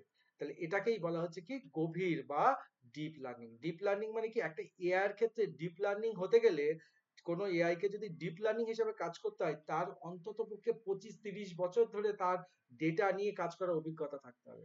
তখনই তাকে বলা হতে পারে একটা ডিপ লার্নিং এর মতো। অর্থাৎ আমরা এই যে বর্তমানে চ্যাট জিপিটি বা গুগল জেমিনাই যা যা অ্যাপ্লিকেশন ইউজ করি, এগুলো কিন্তু সব ডিপ লার্নিং, সব ডিপ লার্নিং। এরা কিন্তু 2-4 বছরের এআই অ্যাপ্লিকেশন না, এরা কিন্তু দীর্ঘমেয়াদী এদের ডেটা আছে এবং দীর্ঘমেয়াদী এদের এক্সপিরিয়েন্স আছে। এটাকেই বলা হচ্ছে ডিপ লার্নিং। আমি বিশেষ মানে অত ডিপতে আমাদের যাওয়া দরকার নেই। ডিপ লার্নিং কাকে বলে আর ডিপ লার্নিং এর 3টে বৈশিষ্ট্য আছে, 3টে বৈশিষ্ট্য একটু পড়ে নেব, আর কিচ্ছু পড়তে হবে না। এই হচ্ছে ডিপ লার্নিং কাকে বলে, ডিপ লার্নিং এর বেসিক্যালি বৈশিষ্ট্য। এখান থেকে পড়ে নেবে কৃত্রিম নিউরাল নেটওয়ার্ক আর ডিপ লার্নিং এর মধ্যে পার্থক্য। কৃত্রিম নিউরাল নেটওয়ার্ক মানে একটু আগেই বললাম, যেটা সহজ সরল, খুব নর্মাল ভাবে, যেটা সিঙ্গেল লেয়ার আর মাল্টি লেয়ারে কাজ করে। আর ডিপ লার্নিং এ হচ্ছে কি? একাধিক লেয়ারে যখন কাজ করছে, মাল্টি লেয়ারই, কিন্তু মাল্টি লেয়ারের মধ্যেও এর আবার পার্ট গুলো কি আছে? অনেকগুলো হিডেন লেয়ার থাকে, তখনই সেটা হচ্ছে ডিপ লার্নিং। অর্থাৎ এর শেখার ক্ষমতা, এর অনেক বেশি এক্সপিরিয়েন্স। মানে বাস্তবে যদি উদাহরণ দেওয়া যায়, আগেও বলেছি, একজন পাশ করা ডাক্তার আর একজন খুব সিনিয়র 30 বছর এক্সপিরিয়েন্স ডাক্তার, তো দুজনেই কিন্তু ডক্টর ডিগ্রি আছে, কিন্তু দুজনের মধ্যে কি আছে? এক্সপিরিয়েন্স কার বেশি? Senior doctor. কেন? কারণ সে প্রতিদিন 500 পেশেন্ট কি 600 পেশেন্ট কি 200 কি 50টা পেশেন্ট দেখে। প্রত্যেক দিন যদি 50টা পেশেন্ট দেখে, সে দেখো 30 বছর ধরে হ্যাঁ স্যার, হ্যাঁ সে যদি তার যদি কি বলে প্র্যাকটিস করে, তাহলে তার কাছে কত এক্সপিরিয়েন্স আছে। তো এটা হচ্ছে ডিপ লার্নিং। আর ডিপ লার্নিং এর সঙ্গে যেটা খুব ভালোভাবে জড়িত আছে কি আছে, হ্যাঁ এই তো চ্যাপ্টার শেষ হয়ে গেল। আচ্ছা, ডিপ লার্নিং এর সঙ্গে যেটা আরেকটা রিলেভেন্ট আছে সেটা হচ্ছে এনএলপি। এই এনএলপিটা কি জিনিস? এই এনএলপিটা আমরা বর্তমানে খুব ব্যবহার করি, আমাদের বাস্তব জগতেই ব্যবহার করি। এনএলপির ফুল ফর্ম কিন্তু আসতে পারে, এনএলপির full form natural language processing. Natural language processing এটা কি জিনিস একটু বলে দিই। এনএলপির কাজই হচ্ছে এআই। জেনারেলি আমরা কিন্তু কম্পিউটারে যদি দেখা যায়, আমরা যে ডেটাগুলো দিই বেশিরভাগ ডেটা কিন্তু আমরা কিবোর্ডের সাহায্যে দিই। কিন্তু বর্তমানে যদি দেখো, আমরা কিন্তু দিনকে দিন ভয়েসের উপরে, হিউম্যান ভয়েসের উপরে খুব বেশি আমরা এআই কাজ করা শুরু করে দিয়েছি। অর্থাৎ এই হিউম্যান ভয়েস, অর্থাৎ ভয়েসটাকে কিভাবে রেকগনাইজ করা, হিউম্যান ভয়েসটাকে কি করে রেকগনাইজ করা, এবং প্যারালালি এআইও আমাদের সঙ্গে কি করে এখন ভয়েস টু ভয়েস টকিং করে। যদি চ্যাট জিপিটিতে, আমরা চ্যাট জিপিটি জাতীয় এই ধরনের অ্যাপস যদি কেউ যদি ওপেন করো, ওপেন করে তোমাকে কিচ্ছু টাইপ করতে হবে না, জাস্ট ভয়েস মোডটা অন করে তার সঙ্গে কমিউনিকেট করো, দেখো সে তোমার সঙ্গে ডিরেক্টলি একদম হিউম্যান বিংস এর মতন তোমার সঙ্গে কথা বলবে। কেউ কি ট্রাই করেছে কোনোদিন এই জাতীয় অ্যাপ্লিকেশনে? না স্যার, না। আচ্ছা, যদি ট্রাই না করে থাকো, তো বেসিক্যালি এ হচ্ছে এনএলপির কাজ করা। আচ্ছা, এবার এনএলপি, এবার এআই এর এনএলপি এতটাই স্ট্রং যে এখানে কিন্তু শুধু তুমি শুধু মুখের ভয়েস না, তুমি কিরকম অভিব্যক্তিতে কথা বলছো সেটাকেও ও আইডেন্টিফাই করে। মানে কিরকম অভিব্যক্তি, মানে কি তোমার গলার ভয়েসেই ও আইডেন্টিফাই করবে তুমি হ্যাপি মোডে আছো, নাকি খুব মানে খুব কি বলবো মানে আর কি নর্মাল মোডে আছো, নাকি খুবই তুমি বিষণ্ণ আছো। সেটাও কিন্তু তোমার ভয়েস থেকে কিন্তু কি তোমার স্পিচ রেকগনাইজ করে তোমার আহ মানে কি বলবো মানে যেটাকে বলা হয় তোমার বিহেভিয়ারকেও আইডেন্টিফাই করার চেষ্টা করে। ব্যাপারটা বোঝা গেছে? যেমন যদি বলি আচ্ছা, তো মানে কি দেখা গেল আমি খুব নর্মালি বললাম, আবার একজন বলছো আচ্ছা, তার মানে এই যে বিষয়টা মানে ব্যাপারটা যে দুটোই একই শব্দ, কিন্তু তার এই যে অ্যাপ্লিকেশনের উপরে তুমি কিরকম তার রেসপেক্ট দিতে আছো। হ্যাঁ, আচ্ছা বললে একটা একরকম রেসপন্স দিল, আরেকটা আচ্ছা বলে মানে তুমি যে এই যে দুটো জিনিসের সিকুয়ালি রেসপন্স করছো, কিন্তু তার উপরে কি হচ্ছে আমরা সাধারণ হিউম্যান বিংসরা বুঝতে পারি না ও এটা মানে ব্যঙ্গ করে বলছে না ও রিয়েলিস্টিক বলছে, তাই না? দুটো কিন্তু একই শব্দ, কিন্তু ভয়েস টোনের উপরে কি হচ্ছে আমাদের মিনিং চেঞ্জ হয়ে যাচ্ছে না? দেখবে ব্যঙ্গাত্মক ভাবে যদি কেউ তোমার রেসপন্স করছে, আবার কেউ যে হয়তো খুব পোলাইট ভাবে বা তোমার সহানুভূতি অরিজিনালি দেওয়ার জন্য রেসপন্স করছে, দুটোর মধ্যে পার্থক্য আমরা আইডেন্টিফাই করতে পারি তো, যে সে কি আমাকে ক্রিটিসাইজম করার জন্য বা ব্যঙ্গ করার জন্য রেসপন্স দিচ্ছে, নাকি অরিজিনালি সে আমার উম, দুঃখে বা তুমি যার সঙ্গে যে কমিউনিকেট করছো তার সঙ্গে অরিজিনালি সে রেসপন্স করছে, আমরা কি হিসেবে বুঝি তার রেসপন্সটা। কিন্তু এআই কিন্তু সেটা বোঝে না। এআই কি বুঝতো? এআই মানে কি ও জাস্ট একটা শব্দ বললে শব্দটাকে রেকগনাইজ করলো, কিন্তু এখন শব্দ রেকগনাইজ না, শব্দের সঙ্গে তার বলার স্পিচটাকেও সেখানে আইডেন্টিফাই করছে। বোঝা গেল? এটাই হচ্ছে এনএলপির কাজ। বর্তমানে কিন্তু এনএলপির বিরাট ব্যবহার হয়। তো এই যে গুগল স্পিচ রেকগনিশনের ক্ষেত্রে এনএলপির বিশাল পরিমাণ কাজ করে, ভার্চুয়াল অ্যাসিস্ট্যান্টের ক্ষেত্রে কাজ করে। আমরা ইউটিউব থেকে শুরু করে ম্যাক্সিমাম অ্যাপ্লিকেশন এই অ্যাপসে দেখবে এখন ভয়েস মোডটা মোটামুটি দিয়ে দিয়েছে। বিভিন্ন চ্যাটবট সিস্টেমেও কিন্তু এনএলপির ব্যবহার হয়। তো এনএলপি কিন্তু এখন খুব বেশি পরিমাণে ব্যবহার হয়। এখন দেখা যাচ্ছে কোনো শপিং অ্যাপস বা কোনো যেগুলো বিজনেস করে, যে ধরনের কোনো ই কমার্স ওয়েবসাইট, এরা কিন্তু চেষ্টা করে এনএলপির মাধ্যমটাকে অ্যাক্টিভ রাখার। কারণ দেখা যায় এই এনএলপি মাধ্যম যদি থাকে, মানুষজন দিনকে দিন অ্যাকচুয়ালি বাস্তবে মানুষজন আস্তে আস্তে কুড়ে হয়ে যাচ্ছে, কারণ মানুষজন টাইপও আজকাল করতে চায় না, ভাবে কি ভয়েস মোড অন করবো, ভয়েস মোডে যা হবে কমিউনিকেট সব ভয়েস মোডে করবো। তো বেসিক্যালি কি হচ্ছে তাতে দেখা যাচ্ছে কি এরা দেখেছে ভয়েস মোডটা যদি রাখা হয়, এনএলপি মাধ্যমটা যদি রাখা হয়, আমার সেলিং বাড়ছে, আমার প্রোডাক্ট ভ্যালু বাড়ছে, তাহলে কেন রাখবে না, তাহলে এনএলপি কেন ইউজ করবে না? তো এনএলপির এটাই হচ্ছে কাজ। তো আজকালকার দিনে গুগলের মধ্যেও এনএলপির খুব পরিমাণ ব্যবহার হয়। এবং এনএলপির এটাও কাজ, দেখবে ওই যে গুগল ট্রান্সলেটর যদি করলো, তুমি ইংলিশ টু বেঙ্গলি, তুমি বাংলায় কথা বললে সেটাকে ইংলিশে ট্রান্সলেট করে দিচ্ছে। কিভাবে করছে? এনএলপির মাধ্যমে। তোমার বাংলাটাকে পড়লো, পড়ে সেটাকে কনভার্ট করে কি বলতে চেয়েছো সেটাকে তার ইংলিশ ভার্সন কি হিন্দি ভার্সন, এরকম 300টা ল্যাঙ্গুয়েজ আছে, কোন ল্যাঙ্গুয়েজে প্রভাব ফেলবে, তো এগুলোর উপরেও প্রভাব ফেলা হয়। তো এটা হচ্ছে বেসিক্যালি স্যার চ্যাটবটে স্যার কি দিই স্যার চ্যাটবট চ্যাটবটে স্যার কি দিই চ্যাটবট চ্যাটবট মানে হচ্ছে যে কোনো ধরনের চ্যাটিং যে অ্যাপ্লিকেশন গুলো, সেটাই আমাদের চ্যাটবট। সাধারণত যেসব চ্যাটবট যেগুলো আছে, ঠিক আছে ঠিক আছে চ্যাটবট মানে যে কোনো অ্যাপ্লিকেশনের চ্যাট সিস্টেম যে অ্যাপ্লিকেশন, সেটাই চ্যাটবট অ্যাপ্লিকেশন। সমস্ত অ্যাপ্লিকেশনেই কম বেশি এখন চ্যাটবট আছে। বোঝা গেল? এটাই হচ্ছে বেসিক্যালি এনএলপির কাজ। এনএলপির বিভিন্ন রকম কাজ আছে। আচ্ছা, লাস্ট যেটা আছে কম্পিউটার ভিশন, এটাই আমাদের এই চ্যাপ্টারের লাস্ট। কম্পিউটার ভিশন মানে কি? ছবি দেখে, বিভিন্ন ছবি বা ভিডিও দেখে কোনো কিছুকে রেকগনাইজ করা। এই কম্পিউটার ভিশনের যদি উদাহরণ যদি দেখো, এই যে এইটার ক্ষেত্রে বাইরের দেশে, বাইরের দেশে কৃষি ক্ষেত্রে ব্যবহার করা হয়। যেমন এই যে দেখেছো ড্রোন, ড্রোন কি করছে? কিছু ফুটেজ ছবি তুলছে, সেই ছবি থেকে সেই ফসলের কেমন ফসল হয়েছে, ফসলের মধ্যে কোনো ফাঙ্গাস লেগেছে কিনা, ফসলের স্বাস্থ্য কেমন আছে, তার মধ্যে কোনো রোগ আছে কিনা, সেগুলোকেও কি করছে? অ্যানালিসিস করে দিচ্ছে। তাহলে সে এগ্রিকালচারে কিন্তু আমাদের এই ভিশন টেকনোলজি খুব পরিমাণে ব্যবহার করা হয়। স্বাস্থ্য ক্ষেত্রে, হেলথ কেয়ার সেক্টরেও খুব পরিমাণ ব্যবহার করা হয়, যেটা এমআরআই এর ক্ষেত্রে। এমআরআই এর ক্ষেত্রে, এমআরআই যে ছবি এসছে, ছবি দেখেই এই যে ধরো তোমার এমআরআই করা আছে ব্রেনে, এমআরআই থেকেই তোমার ব্রেনে যদি কোনো সমস্যা আছে কিনা সেটাকে আইডেন্টিফাই করে দিচ্ছে আমাদের এই ভিশন টেকনোলজি। তারপরে হচ্ছে robotical surgery, robotic surgery. Robotic surgery মানে কি? আজকালকার ডাক্তাররা তো নিজেরা সার্জারি করে না, রোবোটিক্স এ সার্জারি করছে। এটাও আমাদের কি ক্ষেত্রে? আমাদের এই হচ্ছে কম্পিউটার ভিশন যে টেকনোলজি, এআই এর ক্ষেত্রে সেটা কিন্তু কাজ করে। মাথায় রাখতে হবে কম্পিউটার ভিশনটা কিন্তু বেসিক্যালি কার উপরে বেশি কাজ, ভালো করে কাজ করে? ছবি আর ভিডিওর ক্ষেত্রে।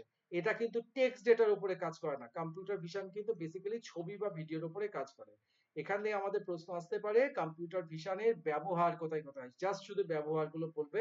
স্বাস্থ্য পরিষেবার ক্ষেত্রে ব্যবহার হয়, কৃষি ক্ষেত্রে ব্যবহার হয়, আর হচ্ছে আমাদের এগ্রিকালচার বা ইন্ডাস্ট্রি ম্যানুফ্যাকচারিং এর ক্ষেত্রেও ব্যবহার করা হয়। ইন্ডাস্ট্রির ক্ষেত্রে বিভিন্ন লেবেলিং থেকে শুরু করে বিভিন্ন প্রোডাক্টের থেকে। তারপরে নিরাপত্তার ক্ষেত্রে, এই যে নিরাপত্তার ক্ষেত্রে যেমন দেখবে আহ বিভিন্ন রকম ওই এয়ারপোর্টে বিভিন্ন রকম নিরাপত্তা সিসিটিভিতে বিভিন্ন যারা এই টেররিস্ট তাদের বিভিন্ন ছবিগুলোকে দেওয়া থাকে এআই এর কাছে। এআই যদি ওই ক্যামেরাতে যদি তাদের ফেসটাকে যদি আইডেন্টিফাই করে ফেলতে পারে, সঙ্গে সঙ্গে রেড অ্যালার্ট জারি করে দেয়। তাহলে কি করে?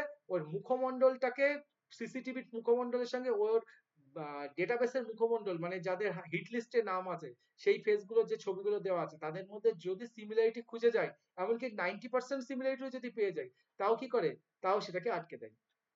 যেমন আমাদের একজন আর্টিস্ট আছে যার নাম হচ্ছে শাহরুখ খান, নাম যদি শুনে থাকো। তো সেই আর্টিস্ট 2-3 বার আমেরিকায় গিয়েছিল, এবং আমেরিকায় গিয়ে 2-3 বারই তাকে 3 থেকে 4 ঘন্টা ওই এয়ারপোর্টে তাকে আটকে দেওয়া হয়েছে। কেন আটকে দেওয়া হয়েছে? কারণ একটি কারণে, এই এনএলপি, এই কম্পিউটার ভিশনের জন্য। কারণ একজন নাকি টেররিস্ট আছে, সেই টেররিস্টের তাকে দেখতে অনেকটা শাহরুখ খানের মতো, তার ফেসের সঙ্গে আইডেন্টিফাই করেছে। এবার আমরা শাহরুখ খানকে শাহরুখ খান হিসেবে জানি, কিন্তু আমেরিকার যে তারাও অত শাহরুখ খানকে অত বেশি সেই চেনে হয়তো, কিন্তু তাদের কাছে সাধারণ ব্যক্তি। সুতরাং হাই অ্যালার্ট যদি জারি করে তখন তাকে কিন্তু আটকাবেই। তো তখন তাকে সেইভাবে প্রুফ দিয়ে সেখান থেকে বেরোতে হচ্ছে। তো এটাও একটা বিষয়, এটাও কিন্তু নজরদারির ক্ষেত্রে ব্যবহার করা হয়। আর লাস্ট হচ্ছে স্বয়ংক্রিয় যানবাহন, রাস্তাঘাটে যেটা অটোমেটিক গাড়ি, অটোমেটিক গাড়ি যেটা থাকে, যে সেন্সর গুলো থাকে, তার সামনের camera, back camera, parking, automatic parking গাড়িও এখন বেরিয়ে গেছে। অটোমেটিক গাড়ি অটোমেটিক পার্ক হয়ে যাবে তার ফ্রন্ট ক্যামেরা, ব্যাক ক্যামেরাকে কাজে লাগিয়ে। বোঝা গেল? এগুলো কি হচ্ছে? বিভিন্ন চুরি টুরি আটকানো বা রিটেল সেক্টরেও ব্যবহার করা যায় বিভিন্ন রকম সিসিটিভির মধ্যে অ্যাপ্লাই করে। তো এই হচ্ছে আমাদের এই যে চ্যাপ্টারটা, এই চ্যাপ্টারটার মধ্যে বেসিক্যালি আমরা আজকে যেগুলো জানলাম, এগুলো কিন্তু খুব ভালো করে করবে। আবার আমি বলছি, এনএলপিটা ভালো করে করবা, ডিপ লার্নিংটা ভালো করে করবা, তারপরে হচ্ছে ডিপ লার্নিং, সুপারভাইজড আনসুপারভাইজড, এটা একটু ভালো করে দেখবা। এই হলো বেসিক্যালি যেগুলো বললাম, এগুলো একটু দেখো। নিউরাল নেটওয়ার্কিংটা দেখো, জাস্ট ডেফিনেশনটা দেখে নিও। নিউরাল নেটওয়ার্কিং এর দুটো পার্ট, সেই এগুলো একটু দেখে নিও। এই যে চ্যাপ্টার গুলো বললাম, যারা আছো সবাইকে বলছি একটু ভালো করে বাড়িতে যে চ্যাপ্টারটা করালাম এই চ্যাপ্টারটা একটুখানি দেখো, আর যে কাজটা তোমাদেরকে দিয়েছি অবশ্যই কিন্তু ঠিক আছে, ঠিক আছে। দেখবে যে ওই তোমাদের হচ্ছে কি বলে টেস্ট পেপারের যে কোশ্চেনটা দিয়েছিলাম, টেস্ট পেপারের ওই কোশ্চেনের উত্তরগুলো কিন্তু অবশ্যই করবে।